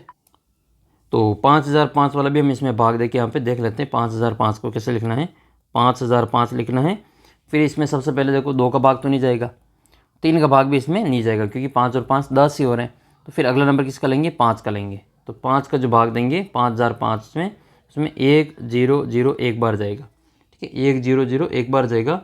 तो फिर इसमें 5 के बाद में इसका जो नंबर है वो, इसमें 5 का भाग भी अब आगे नहीं जाएगा। तो फिर हम 5 के बाद में 7 का भाग देंगे। तो 1001 में हम 7 का भाग देकर देखना पड़ेगा। तो 7 का भाग देंगे तो 7 एकम 7, 3 बचेगा 30 हो जाएगा, 7 चौक 28 हो जाएगा, 2 बचेगा, 7 तिया 21 हो जाएगा। तो 143 इसका जो उत्तर आएगा। तो फिर 143 बार इसमें भाग चला जाएगा। 7 का भाग 1 4 3 बार चला जाएगा। फिर 7 के बाद में है ना 143 है, तो 7 का भाग इसमें वापस जाएगा नहीं जाएगा, चेक करके देख लो। तो 7 का भाग इसमें देखना पड़ेगा, 7 एकम 7 दूनी 14, 2 बार 3 बच जाएंगे, इसका मतलब 7 का भाग तो नहीं जाएगा। तो 7 के बाद में क्या आता है, 11 आता है। तो देखो 143 में 11 का भाग देके देखना पड़ेगा। तो 11 एकम 11, कितने बचेंगे, 3 बचेंगे, 11 तिया 33, 13 बार भाग चला जाएगा 11 का। तो 11 का भाग कितनी बार गया, 13 बार। और बच्चे को बताएं कि 13 तो एक अभाज्य संख्या है, तो फिर इसमें भाग किसका देंगे, 13 का ही देंगे। तो 13 का भाग 13 में 1 बार चला जाएगा। और 5000 जो 5 है, इसको अभाज्य गुणनफल के रूप में क्या लिखेंगे, 5 × 7 × 11 × 13। ये एक अद्वितीय तरीका है, यही हमारी अंकगणित की आधारभूत प्रमेय होती हैं। तो उम्मीद कर रहा हूँ कि आपको ये सारी चीज़ें समझ में आ रही होगी। कमेंट करके बता देना कि मैं जो आपको समझाना चाह रहा हूँ वो आपको समझ में आ रहा है या फिर नहीं आ रहा है। नेक्स्ट हम बात कर लेते हैं, एक और लास्ट बचा हुआ है 7429। इसको करने में आपको बहुत समय लगेगा, क्योंकि इसको बहुत टाइम लगता है इसको करने में, क्योंकि बार बार इसमें भाग आपको देना पड़ेगा। तो 7429 है, 7429। तो यहाँ कर लेते हैं इसको, यहाँ हो जाएगा आपका 7429 वाला। तो ये हो जाएगा आपका 7429। ये जो 7429 है, इसमें आपको जो भाग देना होगा, देखो 2 का भाग नहीं जाएगा इसमें, आप भाग देख लेना। इसमें 2 का भाग नहीं जाएगा, 3 का भी नहीं जाएगा, 5 का भी नहीं जाएगा, 7 का भी नहीं जाएगा, 11 का नहीं जाएगा, 13 का नहीं जाएगा। ठीक है, इसमें आपके फिर इसके बाद में जो भाग जाएगा वो आपके 17 का भाग जाएगा। ठीक है, इसमें किसका भाग जाएगा? 17 का भाग जाएगा। तो ये आपको जो भाग देना पड़ेगा 7429 है, इसमें आपको किसका भाग देना है? 17 का भाग देना पड़ेगा। तो 17 चौक 68 कितनी बार जाएगा? 4 बार जाएगा। तो 17 चौक 68 हो जाएगा। फिर बचेंगे ऊपर से 14 में से 8 गए तो 6, 62 हो जाएगा। फिर 17 का भाग देंगे तो 17 तिया 51, 3 बार भाग जाएगा। 17 तिया 51। फिर बचेंगे आपके कितने बचेगा? ये 1, 1 और 9, ये बच जाएगा आपके 119। तो 17 7 119, तो 437 बार जाएगा। 17 का भाग कितनी बार जाएगा? 437 बार जाएगा। अब 437 में वापस 17 का भाग नहीं जाएगा। ठीक है, इसमें भाग देके देख लेना, इसमें 17 का भाग नहीं जाएगा। तो फिर 17 के बाद में क्या आता है? 19 आता है। तो फिर इसमें 19 का भाग देना पड़ेगा। तो 437 में हम भाग देंगे 19 का। ठीक है, तो 19 से कम 19, 19 दूनी 38, कितनी बार जाएगा? 2 बार जाएगा। 13 में से 8 गए तो 5 और 57, तो 19 तिया 57, 23 बार भाग चला जाएगा 19 का। तो 23 तो आपकी फिर पता आपको कि अगर अभाज्य संख्या है तो इसमें 23 का भाग जाएगा। तो 23 में 23 का भाग 1 बार जाएगा। इस प्रकार से आपको इसका जो गुणनफल के रूप में लिखना है। तो 7429 इसको याद कर लेना। इसमें 17, 19 और 23 के भाग जाता है, क्योंकि बार बार आप आगे 13 तक भाग देते रहोगे, भाग जाएगा नहीं इसमें। तो 17 × 19 × 23, तो बाकी तो आप भाग दे देना, लेकिन इसको याद कर लेना कि 7429 आए तो फिर इसमें 17, 19 और 23 के भाग इसमें जाएगा। तो ये आपका जो क्वेश्चन नंबर 1 है वो इसमें कंप्लीट होता है। क्वेश्चन नंबर 1 क्या है कि संख्याओं को अभाज्य गुणनखंड के गुणनफल के रूप में व्यक्त करना है। तो कोई सा भी नंबर आ जाए, इसको आपको इस प्रकार से अभाज्य गुणनखंड के रूप में व्यक्त करना है। एक क्वेश्चन मैं आपके लिए छोड़ता हूँ, उसका आपको जो कमेंट करके बताना है कि 216 है आपके, और 216 का अभाज्य गुणनखंडों का जो गुणनफल के रूप में इसको व्यक्त करना है। और मैं आपको गारंटी देता हूँ कि आप में से जो इस 216 को 90% विद्यार्थी गलत करेंगे, 90%। तो अब हम आपको जिसमें एलसीएम और एचसीएफ कैसे ज्ञात करते हैं वो देखना है कि 2 धनात्मक पूर्णांकों का जो आपको एलसीएम और एचसीएफ ज्ञात करने के लिए जो अंकगणित के आधारभूत प्रमेय है, इसका प्रयोग करके आपको एलसीएम और एचसीएफ ज्ञात करना है। तो गुणनखंड विधि के द्वारा ही हम इसमें एक उदाहरण के लेंगे और उसको ये क्या करेंगे, एक एलसीएम और एचसीएफ ज्ञात करना सीखेंगे। तो पहले थोड़ा सा आपको ये बता देते हैं कि एलसीएम क्या होता है और एचसीएफ क्या होता है। फिर इसके बारे में इसके जो आपकी किताब में जो विधि दे रखी है, आपने छोटी क्लास में तो देखे होगा, जो अलग अलग भाग विधि से, गुणनखंड विधि से किया होगा, लेकिन इस 10वीं क्लास में आपको इसको अंकगणित के आधारभूत प्रमेय का प्रयोग करके, इसका उपयोग करके हुए आपको एलसीएम और एचसीएफ ज्ञात करना है। तो पहले हम देख लेते हैं कि ये एलसीएम और एचसीएफ होता है क्या, फिर उसके बाद में जो अपने जो क्वेश्चन आंसर वो भी कर लेते हैं। तो सबसे पहले मैं आपको बता देता हूँ कि एलसीएम क्या होता है और एचसीएफ क्या होता है। तो बात कर लेते हैं इसमें एलसीएम की। क्या है एलसीएम? एलसीएम अंग्रेजी में इसको कहा जाता है लोवेस्ट कॉमन मल्टीपल। क्या होता है? लोवेस्ट कॉमन मल्टीपल, यानी कि जो लघुत्तम समापवर्तक, इसको शॉर्ट में कहा जाता है LSP। क्या कहते हैं? LSP और MSP, लघुत्तम समापवर्तक। और इसकी जो परिभाषा इस प्रकार से आपको याद करनी है कि वह छोटी से छोटी संख्या, मैं आपको पहले लिख के बताता हूँ। तो एक परिभाषा मैंने आपके लिख ली यहाँ पे कि वह छोटी से छोटी संख्या जिसमें दी गई संख्याओं को, सभी संख्याओं का भाग पूरा पूरा जाता है। तो मैं भी आपको उसको एक्सप्लेन करके बताता हूँ किस प्रकार से छोटी से छोटी संख्या होती है। तो जैसे हम उदाहरण लेते हैं कि एक संख्या ले रहे हैं हम 12 और 15। क्या ले रहे हैं अपन? 12 और 15 ले रहे हैं। तो 12 और 15 का जो एलसीएम है, LSP है, वो कितना होता है? तो आपको क्या करना है, 12 और 15 के पहाड़े में आने वाली छोटी से छोटी संख्या लेनी है। तो 12 का पहाड़ा भी लिखेंगे, 12 दूनी 24, 12 तिया 36, 12 तिया 37, 12 चौक 48, 12 पंजे 60, 12 संग 72, और भी आगे 12 का पहाड़ा होगा। 15 एकम 15, 15 दूनी 30, 15 तिया 45, 15 चौके 60, 15 पंजे 75, ये हमने लिख लिया। अब इनमें जो दोनों में ऐसी कौन सी छोटी से छोटी संख्या जो कॉमन है, वो 12 और 15 का क्या हो जाएगा? एलसीएम हो जाएगा। जैसे 12 के पहाड़े में भी आती हो और 15 के पहाड़े में भी आती हो, ऐसी सबसे छोटी संख्या कौन सी है? तो वो आपको दिखाई दे रही है यहाँ पे 60। क्या दिखाई दे रही है? 60 दिखाई दे रही है। तो 12 और 15 का एलसीएम कितना हो जाएगा? 60 हो जाएगा। अब देखो ये 60 जो है 12 के लिए और 15 के लिए सबसे छोटी संख्या है। 12 के लिए और 15 के लिए सबसे छोटी संख्या है, जिसमें 12 का भाग भी जाता है और जिसमें 15 का भाग भी जाता है।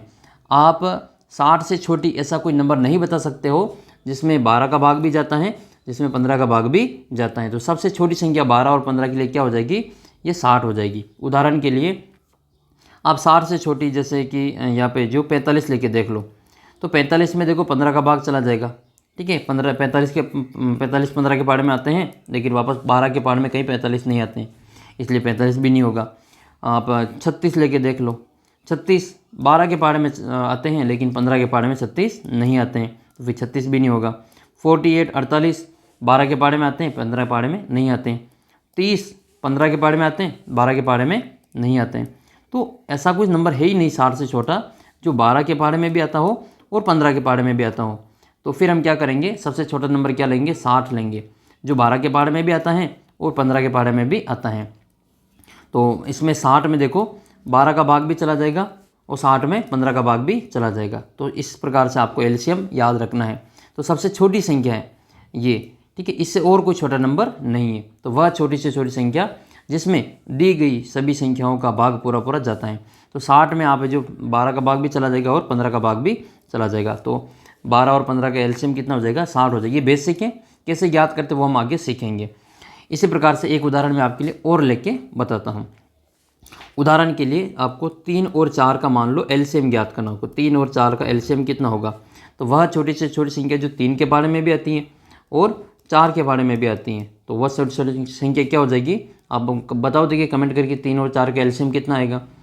तो 4 एकम 4, 4 दूनी 8, 4 तिया 12, 4 चौक 16, 4 पंजे 20। इसमें छोटी से छोटी संख्या आपको कौन सी दिखाई दे रही है, छोटी से छोटी संख्या आपको ये 12 दिखाई दे रही है। इसका मतलब 3 और 4 का एलसीएम कितना हो जाएगा, 12 हो जाएगा। अब 12 से छोटी और कोई संख्या नहीं है जिसमें 3 का भाग भी जाता है और 4 का भाग भी जाता है। तो उदाहरण के लिए आप 9 लेके देख लो, 9 में 3 का भाग तो चला जाएगा, लेकिन वापस 4 का भाग नहीं जाएगा। 8 लेके देख लो, 4 का भाग चला जाएगा, 3 का भाग नहीं जाएगा।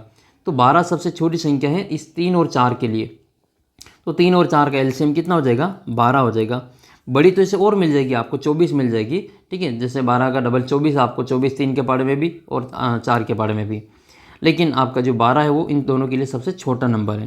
तो 3 और 4 का एलसीएम कितना आएगा, 12 आएगा। तो 3 और 4 का एलसीएम कितना लिखेंगे, 12 लिखेंगे। इसी प्रकार से आपको जो एचसीएफ भी अच्छे से याद करना है। उम्मीद करता हूँ कि ये वाला आपको अच्छी प्रकार से समझ में आ गया होगा।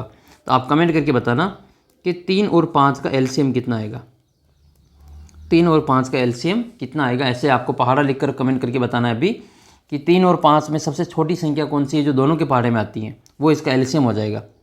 और मुझे उम्मीद है कि ये आप जो कमेंट करके भी बताएंगे आपको समझ में भी आ रहा होगा। तो ये आपका एलसीएम हो जाएगा। एलसीएम क्या होता है, वह छोटी से छोटी संख्या होती है जिसमें जो भी नंबर दे रखा है उसका भाग पूरा पूरा जाता है, ठीक है। ये आपका क्या हो जाएगा, एलसीएम हो जाएगा। अब आपको एचसीएफ की ओर ले चलते हैं। 3 और 5 के एलसीएम कमेंट कर दो जल्दी से, मैं आपको एचसीएफ के बारे में बता देता हूँ। एचसीएफ क्या होता है, highest common factor. Highest common factor यानी कि महत्तम समापरिवर्तक, इसको मसा कहते हैं, मसप कहा जाता है, लसा मसा कहते हैं इसको। तो ये महत्तम समापरिवर्तक है। तो महत्तम की परिभाषा भी मैं आपको लिख के पहले बता देता हूँ। तो वह बड़ी से बड़ी संख्या, ठीक है, मैं इसको पूरा लिख के बताता हूँ। तो परिभाषा आपकी एचसीएफ किस प्रकार से है कि वह बड़ी से बड़ी संख्या, वह बड़ी से बड़ी संख्या जिसका भाग, है ना, पहले तो जिसमें जा रहा था, अब जिसका भाग, यानी कि बड़ी से बड़ी संख्या जो लेंगे उसका भाग दी गई संख्या में पूरा पूरा जाता है। तो थोड़ा बहुत समझ में नहीं आया होगा तो मैं आपको उसको डिटेल से समझा देता हूँ, अभी समझ में आ जाएगा कि वह बड़ी से बड़ी संख्या जिसका भाग दी गई संख्याओं में पूरा पूरा जाता हो उसको अपन क्या कहते हैं, उसको अपन एचसीएफ कहते हैं। क्या कहते हैं, एचसीएफ कहा जाता है। अब बड़ी से बड़ी संख्या कौन सी होती है देख लेते हैं। मैं आपको 12 और 15 का ही उदाहरण लेके बताता हूँ कि 12 और 15 का आपको ज्ञात करना है एचसीएफ। क्या ज्ञात करना है आपको, एचसीएफ ज्ञात करना है। तो 12 और 15 का एचसीएफ ज्ञात करने के लिए आपको क्या करना है कि आपको वह बड़ी से बड़ी संख्या बोलनी, यानी कि वह बड़ी से बड़ा पहाड़ा बोलना है जिसके पहाड़े में उससे पहले देखो हम क्या कर रहे थे, ये देख रहे थे कि 12 और 15 का पहाड़ा बोल रहे थे, ठीक है। और इन दोनों के पहाड़े में जो सबसे छोटी संख्या आती है वो हमारा एचसीएफ एलसीएम हो रहा था। अब हम क्या करेंगे, हम कोई ऐसा पहाड़ा बोलेंगे जिसके पहाड़े में 12 भी आता है, जिसके पहाड़े में 15 भी आता है, और वह पहाड़ा बड़े से बड़ा होना चाहिए। तो वह क्या हो जाएगा आपका, जैसे उदाहरण के लिए 12 और 15 का एचसीएफ निकालना है तो 2 का पहाड़ा देख लो, 2 के पहाड़े में 12 तो आ जाएंगे, लेकिन 15 नहीं आएंगे, तो फिर 2 तो नहीं होगा। 3 के पहाड़ा देख लो, तो 3 का पहाड़ा में हम देखेंगे तो 12 भी आता है, 3 के पहाड़े में 15 भी आता है। लेकिन क्या इससे और कोई बड़ी संख्या है? तो 6 को देख लो, 6 के पहाड़े में 12 आता है लेकिन 15 नहीं आता है। 5 के पहाड़े में 15 आता है लेकिन 12 नहीं आता है। फिर आप 12 लेके देख लो, 12 आ जाएगा, 15 नहीं आएगा। इसका मतलब 12 और 15 का जो HCF है वो क्या हो जाएगा? ये 3 हो जाएगा। इस 3 के पहाड़े में ये दोनों आ रहे हैं। तो परिभाषा भी आपकी यही है कि वह बड़ी से बड़ी संख्या जिसका भाग, यानी कि वह बड़ी, ये बड़ी से बड़ी संख्या इसका भाग दी गई संख्याओं में पूरा पूरा जाता है। तो हमारा HCF कितना हो जाएगा? 3 हो जाएगा। तो ये इसका क्या हो जाएगा? HCF हो जाएगा। याद रखना HCF जो होता है वो कभी भी इनसे बड़ा नहीं होगा। ये जो नंबर दे रखे हैं ये वाला 12 और 15, इसमें जो छोटा नंबर है, इसमें जो छोटा नंबर है उससे कभी भी बड़ा HCF हमारा नहीं आएगा। और LCM जो है, ठीक है, ये LCM, इसमें जो बड़ा नंबर है 12 और 15 में जो बड़ा नंबर है, ठीक है, तो इससे कभी छोटा नहीं होगा, यानी कि 15 से कभी LCM छोटा नहीं होगा। और HCF, इसमें जो छोटी संख्या है, ठीक है, छोटी संख्या कौन सी? 12 है, तो इससे कभी बड़ा HCF नहीं आएगा। तो ये थोड़ा सा आपको LCM HCF याद रखना है। उम्मीद करता हूँ कि आपको समझ में आया होगा। एक उदाहरण मैं आपको और लेके बता देता हूँ। जैसे उदाहरण के लिए आपकी जो संख्या है इस प्रकार से हैं, जैसे एक संख्या हम ले लेते हैं इसमें, जैसे 6 और 9 है। तो ऐसी कौन सी संख्या है जिसके पहाड़े में 6 भी आते हैं और 9 भी आते हैं? ठीक है, यानी कि जिसका भाग 6 में भी चला जाएगा और जिसका भाग 9 में भी चला जाएगा। तो फिर 2 को देख लेते हैं। 2 का 6 में तो चला जाएगा लेकिन 9 में नहीं जाएगा, तो 2 को छोड़ो। 3 को देख लो, तो 3 का भाग 6 में चला जाएगा और 9 में भी चला जाएगा। फिर क्या हम 6 का भाग देके देख सकते हैं? 6 में चला जाएगा लेकिन 9 में नहीं जाएगा। तो हमारा जो HCF होगा वो इन दोनों में जो छोटी संख्या है उससे कभी भी बड़ा नहीं होगा। तो ये हमारा सबसे छोटी संख्या है 6, तो इससे कभी बड़ा नहीं होगा। तो फिर हमारा उत्तर इसमें 3 ही आएगा। तो 6 और 9 का HCF कितना आएगा? 3 आएगा। ये तो मैं समझा रहा हूँ केवल परिभाषा, आपको इसको निकालना आगे अलग तरीके से है वो मैं आगे समझा दूंगा। तो ये हम क्या करेंगे, यहाँ पे LCM और HCF इस प्रकार से परिभाषा है। अब इनको निकालना सीखते हैं कि LCM और HCF को कैसे निकाला जाता है। ये परिभाषा वगैरह है, थोड़ी सी आप इसको लिख लेना, अच्छे से काम आ जाएगी आपके ये।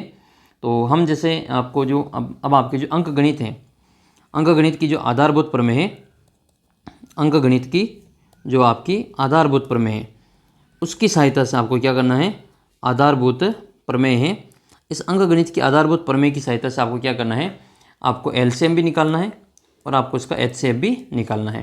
ठीक है, ये गुणनखंड हम करेंगे अभी, उसके बाद में इसका LCM HCF भी निकालेंगे। तो हम पहले आपको जो LCM और HCF की जो इसका जो तरीका है वो देख लेते हैं, किस प्रकार से आपको LCM निकालना है, किस प्रकार से आपको HCF निकालना है। तो ये देखो कि दो संख्याओं का अगर आपको HCF निकालना है, तो HCF निकालना है तो हम क्या करेंगे? इनका गुणनखंड करेंगे, इसको गुणा के रूप में लिखेंगे, इसे घात के रूप में लिखेंगे। और फिर अगर आपको HCF निकालना है, क्या निकालना है? HCF निकालना है। तो जो हमारा इसमें जो कॉमन दिखाई दे रहा है आपको इसमें HCF निकालना है। तो HCF जो होता है वो संख्याओं में प्रत्येक उभयनिष्ठ अभाज्य गुणनखंड की सबसे छोटी घात का गुणनफल होता है।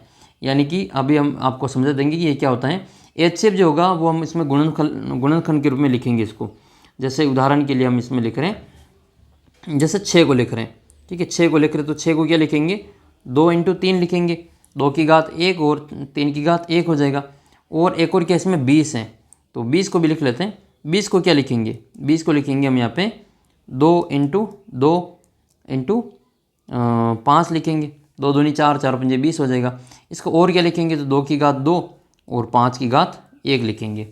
तो ये आपको जो 20 का गुणनखंड इस प्रकार से लिखोगे, अभी यहाँ पे 20 के टुकड़े करोगे ऐसे, तो 2 2 और 4 ही आएगा, 2 10 2 5 5 1। तो इस प्रकार से आपका ये 2 दूनी 4, 4 पंजे 20 आ जाएगा। तो ये 2 2 5 लिखा।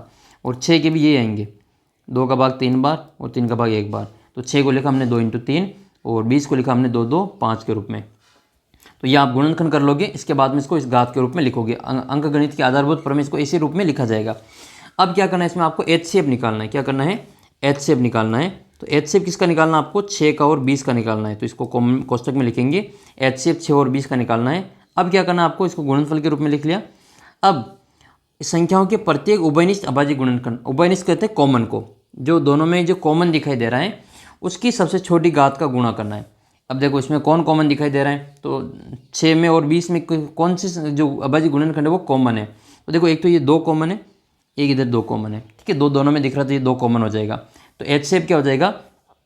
इस 2 की जो घात है, इस 2 की जो घात है वो लेंगे। अब 2 की घात कैसी लेनी है, HCF में छोटी घात लेते हैं, HCF में सबसे छोटी घात लेंगे। तो 2 की घात 1 और 2 की घात 2।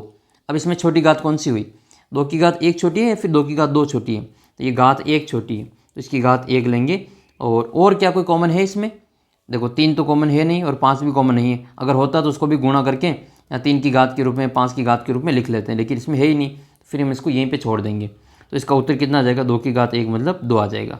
तो ये आपको HCF निकालना है। अब HCF ये सबसे बड़ी संख्या है 2, जिसका भाग 6 में भी जाता है, जिसका भाग 20 में भी जाता है। आप ऐसा कोई 2 से बड़ी संख्या नहीं बता सकते हो जिसका भाग 2 में भी जाता है, जिसका भाग 20 में भी जाता है। तो 6 और 20 का HCF कितना आएगा, 2 आएगा। ये HCF निकालने का तरीका है।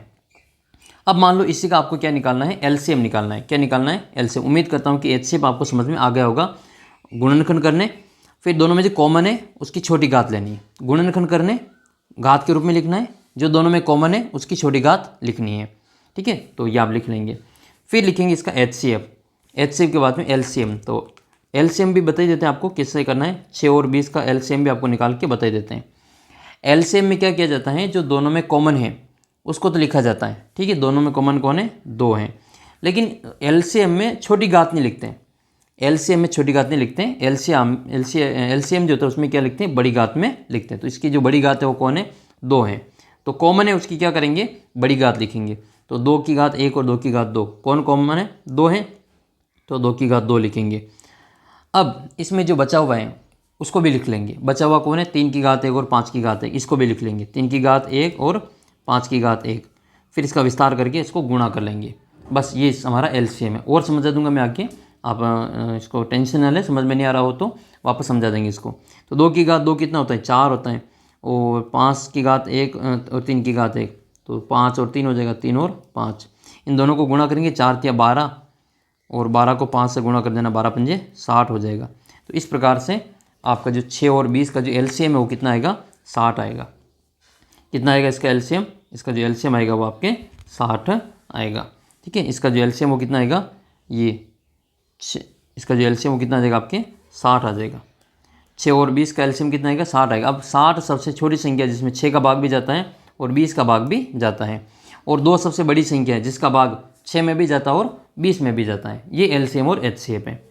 तो फिर हम इसकी जो उत्तर की जांच कैसे करें कि भाई हमने जो उत्तर निकाला वो सही है गलत है। तो इसकी उत्तर की जांच करने का भी तरीका है कि हमारा जो LCM HCF आ रहा है वो सही है या गलत है।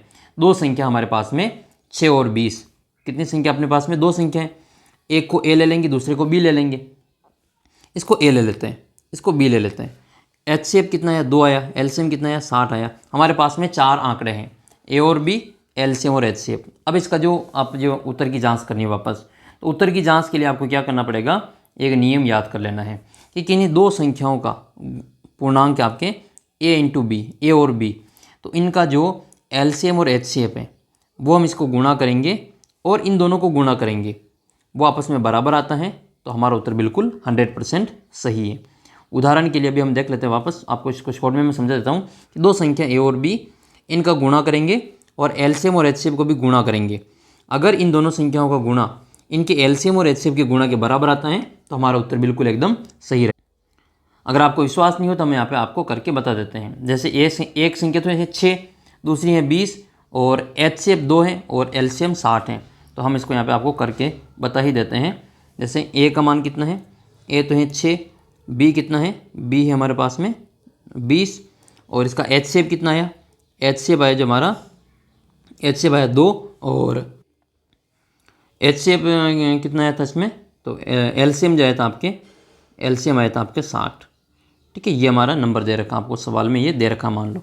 अब इसके उत्तर की जांच करनी है कि 2 संख्याएं A और B जिसका LCM 60 है, HCF भी 2 हैं, तो उत्तर की जांच करो कि आपने जो उत्तर निकाला वो सही है या गलत है। इसके लिए क्या करेंगे, 2 संख्याओं का गुणनफल A इंटू B बराबर इनका LCM इंटू इनका HCF। ठीक है, इन दोनों का तो गुणा करना है A और B का, जहाँ पर 6 और 20 का गुणा करेंगे, फिर 6 और 20 का जो LCM है 60 और इसका HCF 2, इससे भी इसको गुणा कर देंगे।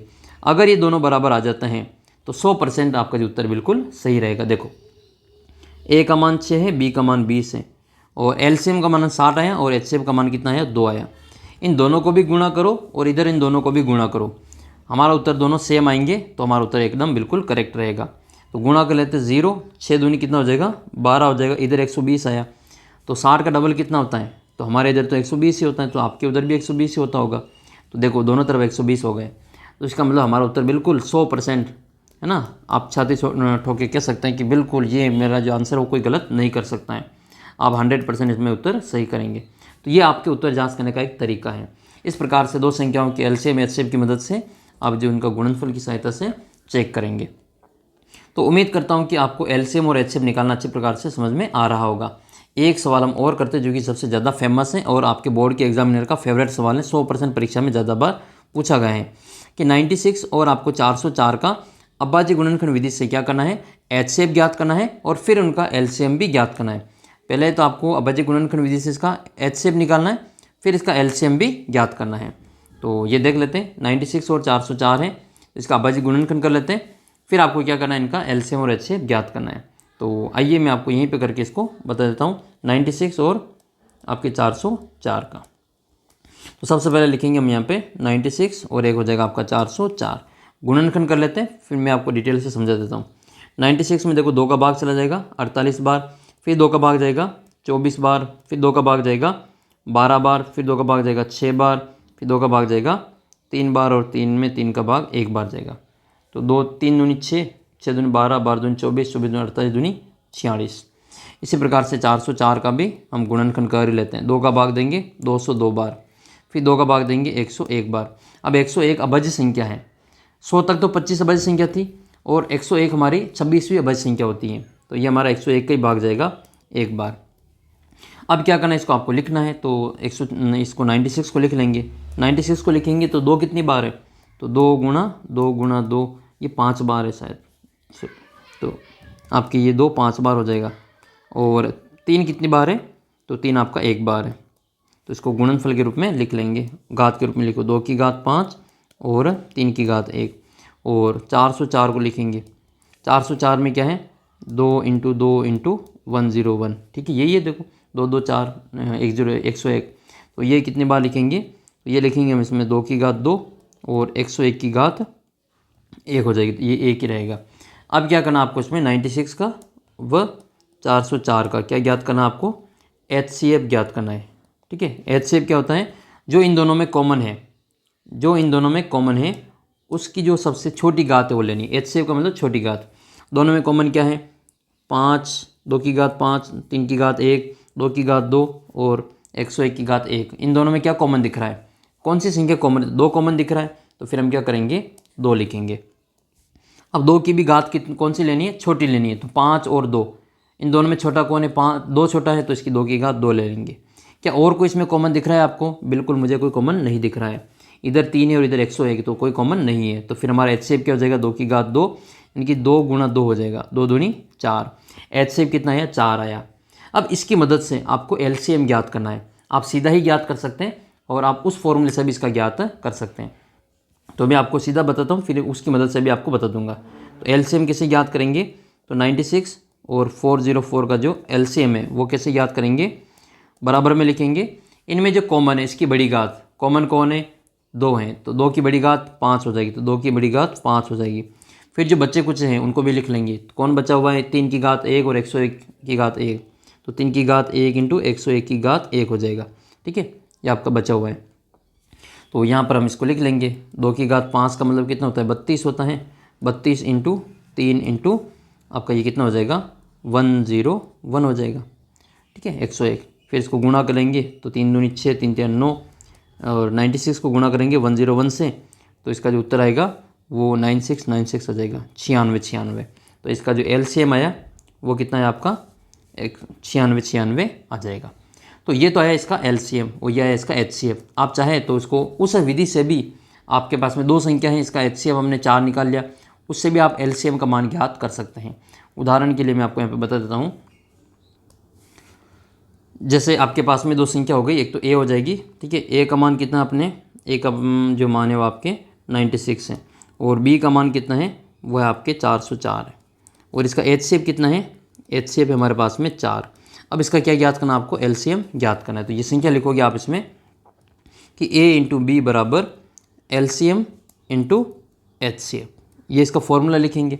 अब ए और बी का मान लिखेंगे, तो ए का मान कितना है 96 है, बी का मान कितना है 404 है, बराबर एलसीएम कितना है, तो एलसीएम तो हमें ज्ञात करना है, तो एलसीएम हम लिख लेंगे वैसा वैसा। HCF कितना है, तो HCF है हमारे पास में कितना है 4 है। तो अब हमें क्या ज्ञात करना है, हमें तो एलसीएम ज्ञात करना है। इस 4 को हटाओ यहाँ से, गुणा वाला इधर आएगा तो भाग में चला जाएगा, तो ये आ जाएगा आपका 96 इंटू 404 और बट्टे में कितना आ जाएगा, ये 4 यहाँ आ जाएगा। फिर बराबर में क्या आएगा आपका एलसीएम आ जाएगा। देखो एलसीएम निकालने के लिए इस 4 को 404 से काट देंगे, ठीक है। जब आप इसे 4 को 404 से काटेंगे तो 404 को 4 से काटेंगे तो 101 टाइम कटेगा, तो एलसीएम बराबर कितना आएगा 96 मल्टीप्लाई 101, 96 को 101 से गुणा करेंगे तो 96 इसके जो फाइनल उत्तर मिलेंगे। तो ये आपका जो आंसर है वो रहने वाला है। इस प्रकार से आपको क्या करना है, इसका एलसीएम HCF ज्ञात करना है। तो उम्मीद करता हूँ कि ये वाला सवाल आपको अच्छे से समझ में आया होगा। पहले 96, 96 और 404 के गुणनखंड किए, फिर हमने इसको गुणनफल के रूप में लिखा, घात के रूप में लिखा, फिर आपको HCF ज्ञात करना, तो दोनों की कॉमन पार्ट देखा। इनमें कॉमन क्या है, 2 हैं, छोटी घात देखनी हो, HCF के लिए छोटी घात देखते हैं, तो 2 की घात 2 सबसे छोटी इसमें, तो 2 की घात 2 बराबर 4। इसमें जो बचा कुचा है उसको HCF में नहीं लिखा जाता है, बचे कुचे को एलसीएम में ही लिखा जाता है, ठीक है, याद कर लेना। एलसीएम में जो कॉमन है उसकी बड़ी घात देखेंगे। कॉमन क्या है, 2 की घात 2, 2 की घात 5, 2 कॉमन है तो घात 5 सबसे बड़ी है, तो 5 लिखा। फिर जो बचा कुचा 3 की घात 1, 101 की घात 1 उसको भी लिख लिया। विस्तार किया, 2 की घात 5 का मतलब 32 होता है, 2 को 5 बार लिख के गुणा कर लेना 32 आएगा। 3 की घात 1 3 होगा, 101 की घात 1 101 ही होगा। 32 को 3 से गुणा किया, 3 दूनी 6, 3 9 96। 96 को 101 से गुणा किया तो 96 इसके आंसर होंगे। और फिर आपको ये तो ये तरीका हो गया। फिर बाकी दूसरे तरीके से भी कर सकते हैं कि ए और बी का मान है पता है, HCF पता हो तो आप एलसीएम भी ज्ञात कर सकते हैं, ठीक है। तो ये ए और बी को गुणनफल करेंगे, इंटू एलसीएम HCF लिखेंगे, जो दे रखा उसका मान लिख लेंगे, और जो तीसरी संख्या ज्ञात है HCF बराबर 4 वो उसकी जगह लिख लेंगे, और चौथी संख्या आपको ज्ञात करनी एलसीएम। तो 4 गुणा में तो इधर आएगा भाग में चला जाएगा, तो 96 इंटू 101 और बटे में 4, 4 के बाद से 404 101 बार कटा, एलसीएम आ जाएगा आपके 96 इंटू 101। 96 को 101 से गुणा किया तो 96 यानी कि 96 इसके उत्तर रहेगा।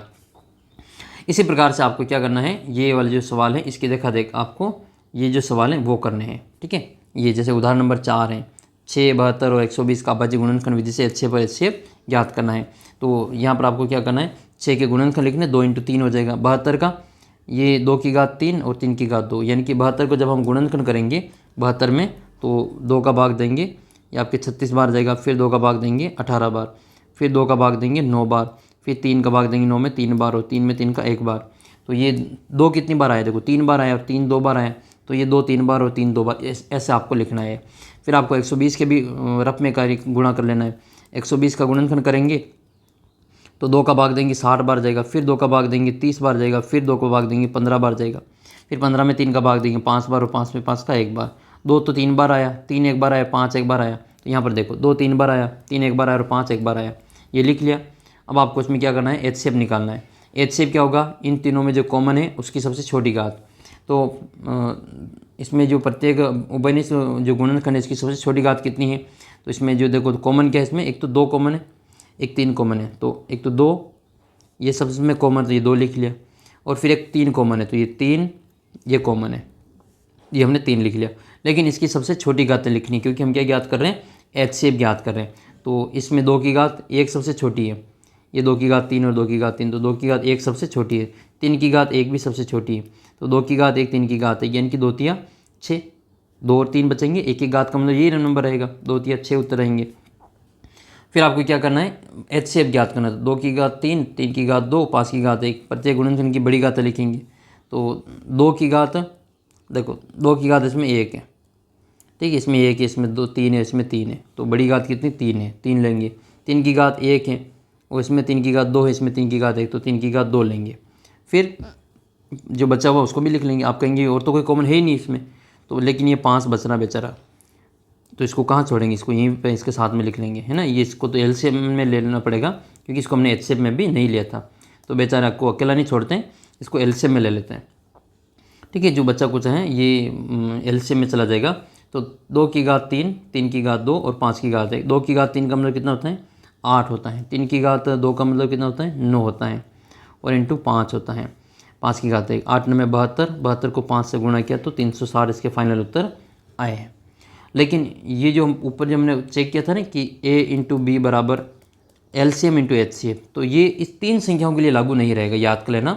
ये 2 संख्याओं के लिए लागू होता है, ठीक है। ये 3 संख्याएं यहाँ पे, ये 6 72 और 120, ये 3 संख्याओं की होने के कारण वो वाला सूत्र यहाँ पे काम नहीं करेगा। उत्तर की जांच इसमें आपको नहीं करनी है। उत्तर की जांच केवल 2 नंबर के लिए करना होता है, A और B के लिए, LCM और HCF के लिए। तो ये इस प्रकार से आपका जो उदाहरण रहेगा। फिर हम इसके जो सवाल हैं, बेसिक सवाल, वो भी हम यहाँ पे आपको करके बता ही देते हैं, ताकि आपका जो 1.1 का काम तो आपके कंप्लीट हो जाएगा। उदाहरण के लिए हम इसमें देख लेते हैं, आपका जो सवाल नंबर 2 है वो कर लेते हैं। सवाल नंबर 2 में आपसे पूछा जा रहा है कि पूर्णांकों के जो युग्म दे रखे हैं, इसका LCM और HCF ज्ञात करना है, और फिर इसमें आपको उत्तर की जाँच भी करनी है। तो पहला सवाल आपका ये दे रखा है कि 26 और 91, तो हम क्या करेंगे, 26 और 91 का LCM HCF ज्ञात करेंगे। सबसे पहले 26 और 91 लिखेंगे, 26 के गुणनखंड करेंगे तो 26 के गुणनखंड क्या आएगा और 91 के गुणनखंड क्या होगा, ये आपको अलग से रफ में कर लेना है, बार बार नहीं करना पड़ेगा। तो 2 का भाग 13 बार चला जाएगा, फिर 13 में 13 का भाग 1 बार ही जाएगा। ये 91 है तो इसमें किसका भाग जाता है, तो सभी को पता होगा ये 13 7 91 होता है, तो इसमें आपके 7 का भाग जाएगा और किसी का भाग इसमें नहीं जाएगा। तो फिर 7 और इसमें 13 का भाग जाएगा 13 बार, ठीक है। तो ये इसके गुणनखंड हो जाएंगे, तो हम इसको लिखेंगे यहाँ पे।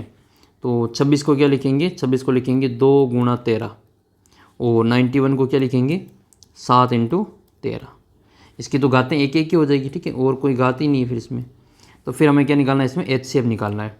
तो HCF निकालना 26 और 91, 26 और 91 का। तो क्या होता है, इन दोनों में कॉमन है उसकी छोटी घात, कॉमन कौन है 13, इसकी छोटी घात 1, ठीक है। तो इसका उत्तर कितना हो जाएगा 13 उत्तर हो जाएगा। तो HCF कितना है आपके 13 उत्तर आ जाएगा। LCM निकालो, तो LCM भी निकाल ही लेते हैं साथ के साथ में। जो इन दोनों में कॉमन है उसकी बड़ी घात, कॉमन कौन है 13 है, 13 की बड़ी घात बराबर ही है इसमें, तो किसी को भी ले लो, 13 की घात 1 ले लेंगे, और जो बच्चा कुछ है उसको भी ले लेंगे। कौन बच रहा है 2 और 7 बच रहे हैं, तो गुणा कर लो, 13 इंटू 2 7 14, तो 13 और 14 को गुणा कर लेना है। जब 13 और 14 को गुणा करेंगे तो इसका जो इसमें जो HCF है वो 4 3 12, यानी कि 13 चौक 52 के 2, हासिल के 5, और 13 और 5 18, 182। इसका LCM कितना आएगा 182 आ जाएगा। अब करनी है उत्तर की जांच। तो ये होता है आपके उत्तर की जांच के लिए A इंटू बी बराबर LCM इंटू HCF भी करना है। तो A का मान तो 26 है और B का मान कितना है आपका 91 है। LCM कितना आया 182, HCF कितना आया, HCF आया आपके 13। इन दोनों को भी गुणा करेंगे और इन दोनों को भी गुणा करेंगे, तो इसका जो फाइनल उत्तर है वो आपके मिल जाएगा, ठीक है। 2366 इधर, और इधर भी आएगा आपका 2366। इस प्रकार से दोनों तरफ बराबर आएगा, तो ये बिल्कुल आपके हैंड्स प्रूव हो जाएगा, बिल्कुल सही आपके हैंड्स प्रूव मतलब इतनी सिद्धम प्रूव हुआ। इसी प्रकार से आपको जो सेकंड वाला भी देख लेना है। सेकंड वाला क्या है 510 और 92, इसको भी हम कर ही लेते हैं। 510 और 92 हैं, तो इसको भी हम यहाँ पे कर ही लेते हैं। 510 और 92 यानी कि 92, तो इसको भी हम यहाँ पे बता देते हैं। आपको समझ में आ रहा कि नहीं आ रहा कमेंट करके बता दो। 1 घंटा और 13 मिनट की जो क्लास हो चुकी हैं, और उम्मीद करता हूँ कि इसके बाद में आपको और कोई क्लास नहीं देखनी पड़ेगी, ये मेरी गारंटी है, अगर आप थोड़ा सा जो ध्यान लगा के इसको समझेंगे तो दूसरा जो सवाल है इसमें क्वेश्चन नंबर 2 का, इसमें सेकंड वाला है। इसमें आपके दे रखा है एक तो 510 और 92, तो इसमें 510 के गुणनखंड करने पड़ेंगे आपको। 510 में 2 का भाग देंगे तो देखो 2 का भाग इसमें 4 2 बार चला जाएगा, फिर इसमें 10 11 में 5 बार जाएगा, फिर आपके 5 255 बार, फिर 2 का नहीं जाएगा 3 का देंगे, 3 का भाग 8 बार जाएगा और 5 बार, फिर 85 में 5 का देंगे 17 पंजे 85, फिर 17 में 17 का 1 बार। 92 में भाग देंगे 2 का, तो ये कितनी बार जाएगा 92 में भाग देंगे 2 का, तो इसमें 2 का भाग चला जाएगा आपके 46 बार, फिर 2 का भाग देंगे 23 बार, फिर 23 में तो 23 का ही भाग जाएगा 1 बार। फिर हम इसको लिखेंगे 510 को लिखेंगे, ये 2 कितनी बार अलग अलग बार है, तो 2 इंटू 3 इंटू 5 इंटू 17। वो 92 को भी लिखेंगे 2 इंटू 2 इंटू 23, तो इसको आप लिख सकते हैं 2 की घात 2 इंटू 23 की घात 1। क्या ज्ञात करना है इसमें आपको? सबसे पहले HCF निकालना है। HCF जो दोनों में कॉमन हो उसकी घात छोटी लिख लो। इसमें तो 2 है और इसमें भी 2 है। इसमें इसकी घात कितनी है? तो ऊपर घात 1 है, इधर घात 2 है। छोटी घात कितनी हुई? छोटी घात 2 की घात 1 छोटी है, तो इसमें लिखेंगे 2 की घात 1। और क्या कॉमन है? इसमें 3 है, 5 है, 17, इसमें केवल 23 है, तो और कोई कॉमन नहीं है, तो इसका HCF कितना आएगा? 2 आ जाएगा। बताओ देखिए एलसीएम कैसे निकालते हैं। तो एलसीएम निकालने के लिए जो दोनों में कॉमन है उसकी बड़ी घात लेते हैं। क्या कॉमन है दोनों में? 2 कॉमन है, बड़ी घात 2 लेंगे तो 2 की घात 2 आएगा। बच्चे कुचे उसको भी लिख लो। बच्चे कुचे कौन कौन है? तो 3 है, फिर 5 है, फिर 17 है, फिर बेचारा 23 है। इन सबको भी साथ में लिख लेंगे। ये इतना लिखने के बाद में आपको इनका गुणा ही करना पड़ेगा। तो 2 की घात 2 का मतलब हो जाएगा 4 इंटू ये कितने हो जाएंगे? 5 तिया 15 इंटू 17 इंटू 23। तो 15 चौक कितने होते हैं? 15 चौक हो जाएंगे आपके 60 इंटू 17 इंटू ये हो जाएंगे आपके 23। फिर आपको 17 को और इसमें 23 को गुणा, तो यह आप इसमें गुणा कर लेना। ये हो जाएगा 17 102 और इधर गुणा कर लेंगे हम इसमें 23 से। तो इन दोनों को जब आप गुणा करोगे आपका जो आंसर है वो उसमें आ जाएगा। कितना उत्तर आएगा? तो ये आएगा आपका 23,460। ये क्या आएगा? इसका एलसीएम आएगा। ये एलसीएम आ जाएगा। और एचसीएफ आपका कितना आया? 2 आया। आप इसकी उत्तर की जांच कर लेना। उत्तर की जांच के लिए क्या करते हैं? A इंटू बी बराबर एलसीएम इंटू एचसीएफ। ठीक है, ये लिख लेंगे। ए का मान कितना है? तो ए का मान है अपने पास में 512 सॉरी 510 है। बी का मान कितना है? 92 है। एलसीएम कितना आया? तो 23,460। एचसीएफ कितना है? तो 2 आया। इसको गुणा करो और इधर भी इसको भी गुणा कर लो। तो इधर गुणा करेंगे तो हमारा जो उत्तर है वो 46,920 आ जाएगा। इधर इन दोनों को गुणा करेंगे, ये भी आएगा आपका 46,920। तो दोनों तरफ बराबर आ रहे हैं बिल्कुल। तो इसका मतलब HP हैंस प्रूव है, एकदम बिल्कुल एक्यूरेट सही है। तो इस प्रकार से आपको जो दूसरा सवाल है वो हल करना है, ये वाला। तीसरा भी देख ही लेते हैं। तीसरा सवाल है 336 और 54। तो यहाँ पर आपको 336 और 54 के क्या करने? एलसीएम और एचसीएफ ज्ञात करने हैं। तो यहाँ लिख लेते हैं 336 और 54। तो सबसे पहले यहाँ पे लिखेंगे, ये क्वेश्चन नंबर तीसरा है। ठीक है, दूसरे का तीसरा है। क्या क्या नंबर इसमें आपके? 336 है और 54 है। तो 336 से जब आप गुणनखंड कर लेना, इसमें आपको समझ में आ जाएगा इसमें क्या क्या आने वाला है। तो 336 के गुणनखंड कर ही लेते हैं और 2 का भाग देंगे। तो 2 का भाग चला जाएगा इसमें 1 बार, फिर 6 बार, फिर 8 बार, फिर 2 का भाग देंगे 8 बार 4 बार, फिर 2 का भाग देंगे 42 बार, फिर 2 का भाग देंगे 21 बार, फिर 3 का 7 बार, फिर 7 का 1 बार। 54 में भाग देंगे 2 का, तो 54 में 2 का भाग चला जाएगा 27 बार। कितनी बार जाएगा? 27 बार। फिर 27 में 3 का 9 बार, फिर 9 में 3 का 3 बार, और फिर 3 में 3 का 1 बार। तो गुणा कर लेते हैं इसको। गुणनफल के रूप में लिखेंगे जो 336 है उसको क्या लिखेंगे? देखो 2 कितनी बार आया? 2 आया आपके, 2 4 बार, तो 2 की घात 4 हो जाएगा। 3 1 बार आया और 7 इसमें 1 बार आया। फिर हम लिखेंगे इसमें 54 को, 54 को लिखेंगे तो 2 कितनी बार आया? 2 1 बार आया। 3 कितनी बार आया? 3 3 बार आया।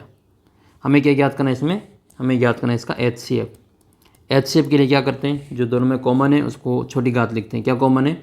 2 कॉमन है तो 2 की घात छोटी लिखनी है। एक क्या कॉमन है? 3 कॉमन है तो 3 की छोटी घात लिखनी है। 2 की छोटी घात कितनी है? 1 है। 3 की छोटी घात कितनी है? 1 है। तो 2 की घात 1, 3 की घात 1, 2 इंटू 3, और 2 इंटू 3 कितना होता है? 6 होता है। फिर आपको इसका HCF भी LCM भी निकाल ही लेना है। LCM में क्या करेंगे? जो दोनों में कॉमन है उसकी बड़ी घात, तो 2 की बड़ी घात 4 और 3 की बड़ी घात 3। और क्या करते हैं? जो बच्चे कुछ हैं उनको भी साथ में लिख लेते हैं, तो 7 की घात 1 हो जाएगा।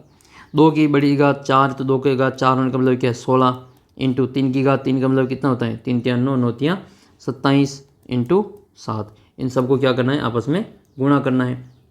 तो जब आप इसको आपस में गुणा करोगे तो इसका जो उत्तर आएगा, देखो ये हो जाएगा आपका 16 इंटू 7 7 49 हासिल के 4 और 7 दूनी 14, 7 दूनी 14 और 4 18 189, और ये आपके हो जाएगा 6 9 54, यानी कि लास्ट में 4 3024।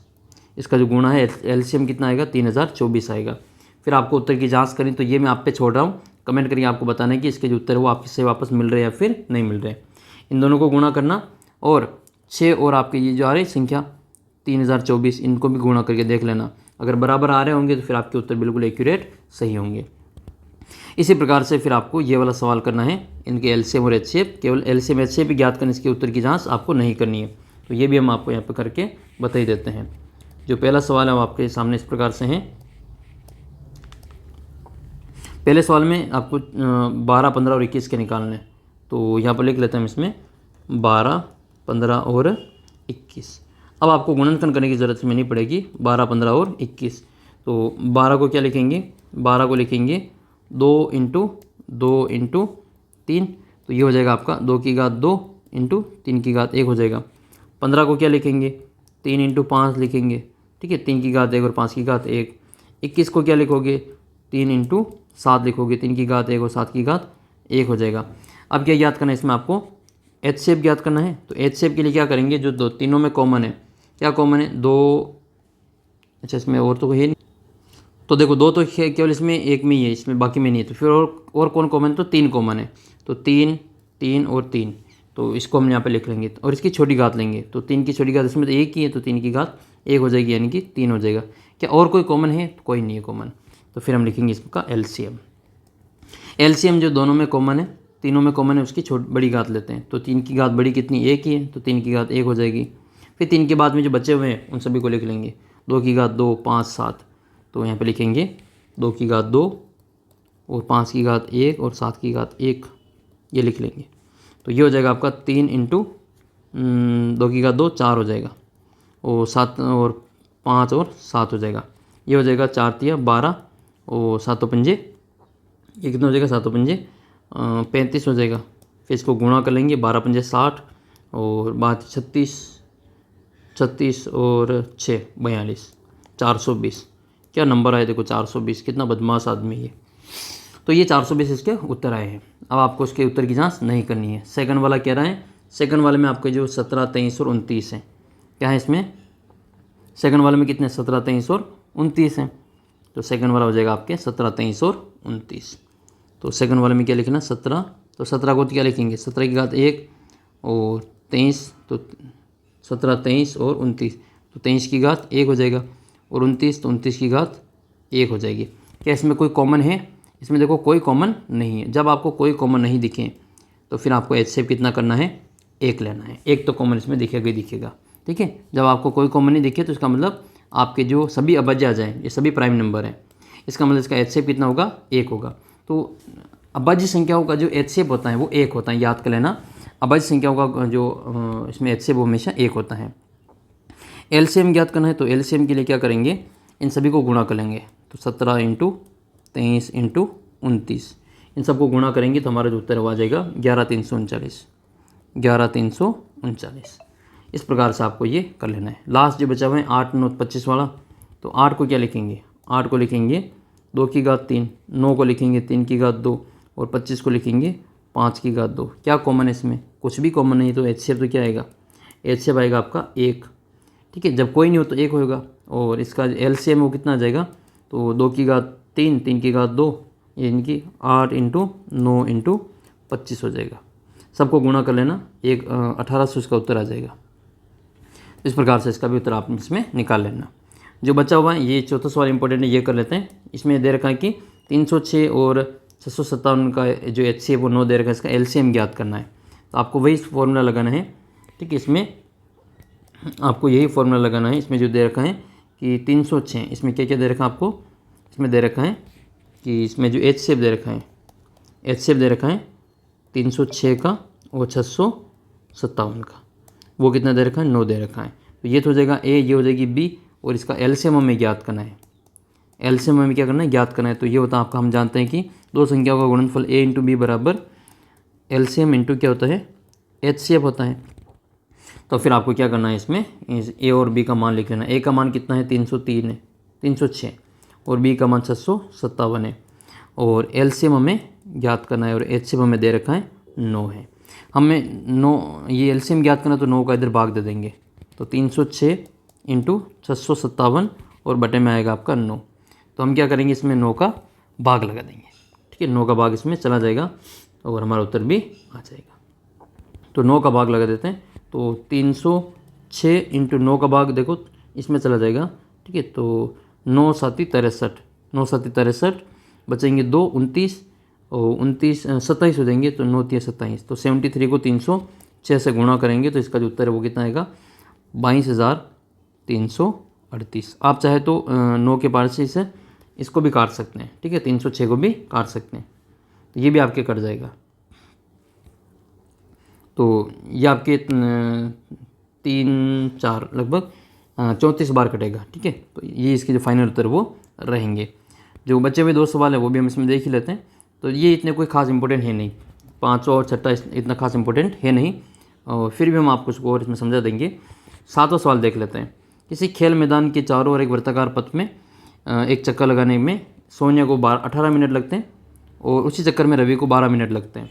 मान लीजिए कि वो दोनों एक ही स्थान पर एक ही समय में चलना प्रारंभ करते हैं, तो एक ही दिशा में चलते हैं, तो कितने समय बाद वे पुनः प्रारंभिक स्थान पे मिलेंगे, इस समय ये पूछा जा रहा है।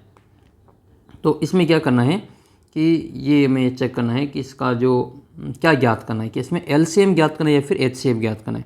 तो जब भी ऐसा सवाल आए, ठीक है, जब भी ऐसा सवाल आए कि वो एक ही जगह से शुरू होते हैं, चाहे वो आपके ट्रैफिक लाइट हो, कोई बिजली हो, घंटियाँ हो, जो एक साथ शुरू होती हैं और अलग अलग समय में चक्कर लगाती हो और चमकती हो, तो फिर उसमें एलसीएम ज्ञात किया जाता है। तो आपको इसमें क्या करना है, 12 और ये 18, इन दोनों का क्या ज्ञात करना है, आपको एलसीएम ज्ञात करना है। और ये क्वेश्चन मैं आपके लिए छोड़ता हूँ, इसमें 12 का और 18 का आप क्या करना है, एलसीएम और एलसीएम निकाल करके बताना कि इसका जो एलसीएम वो कितना मिनट आएगा, ठीक है।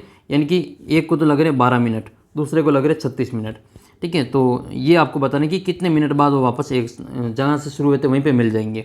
तो ये 12 मिनट है, तो 2 चक्कर लगाने में इसको 24 मिनट लगेंगे और इसको 2 चक्कर लगाने में 36 मिनट लगेंगे, मतलब।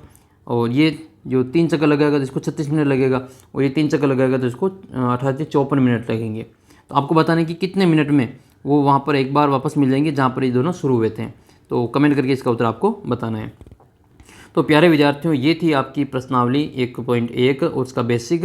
उम्मीद करता हूँ कि आपको ये अच्छी प्रकार से समझ में आई होगी, और जो इसके इंपॉर्टेंट क्वेश्चन थे वो मैंने आपको सारे करवा दिए। और ऐप के ऊपर जिन विद्यार्थियों ने जो अपना एप्लीकेशन डाउनलोड कर रखा है, वो ऐप के ऊपर भी क्लास चल रही है। आपको उसकी मात्र जो 299 में है, और उसमें आपको टेस्ट सीरीज वगैरह सारी चीज़ मिलेगी। अगर आप इसको ज्वाइन करना चाहते हैं तो आप ज्वाइन कर सकते हैं, उसमें भी आपको जो क्लासें हैं इससे भी बेहतर तरीके से आपको वहाँ पे करवाई जाएगी। फिलहाल इस वीडियो में इतना ही। कैसा लगा है कमेंट करके बताना, और अपना व्हाट्सअप ग्रुप ज्वाइन कर लो। इसी प्रकार से मैं आपको जो पूरी किताब है वो सॉल्व करवाऊंगा। अच्छे से चैनल को सब्सक्राइब कर लेना, और जो बच्चे ऐप के ऊपर टेस्ट सीरीज ज्वाइन करना चाहते हैं वह आज ज्वाइन कर लें, क्योंकि ये आपको जो 299 में मिल जाएगी, ये शुरू के 100 विद्यार्थियों के लिए। फिर बाद में यही टेस्ट सीरीज आपको जो ये जो कोर्स है आपका 4000 का है, तो ये इसके अनुसार फिर आपको जो इसकी फ़ीस प्राइस है वो करनी पड़ेगी। तो जिन भी विद्यार्थियों को ज्वाइन करना है वो 299 में आप ज्वाइन कर सकते हैं, फिर बाद में आपको मौका नहीं मिलेगा। तो मिलते हैं आपको अगले वीडियो में। कैसा लगा ये वीडियो कमेंट करके बताना, और इसी प्रकार से आपको जो आगे भी तैयारी करवाई जाएगी। चैनल को सब्सक्राइब कर लो, और पूरा कोर्स करने के लिए आप हमारा जो ऐप इसको डाउनलोड कर सकते हैं, साथ ही अपना जो चैनल इसको सब्सक्राइब कर लेना। मिलते हैं आपको अगले वीडियो में, तब तक जय हिंद जय भारत।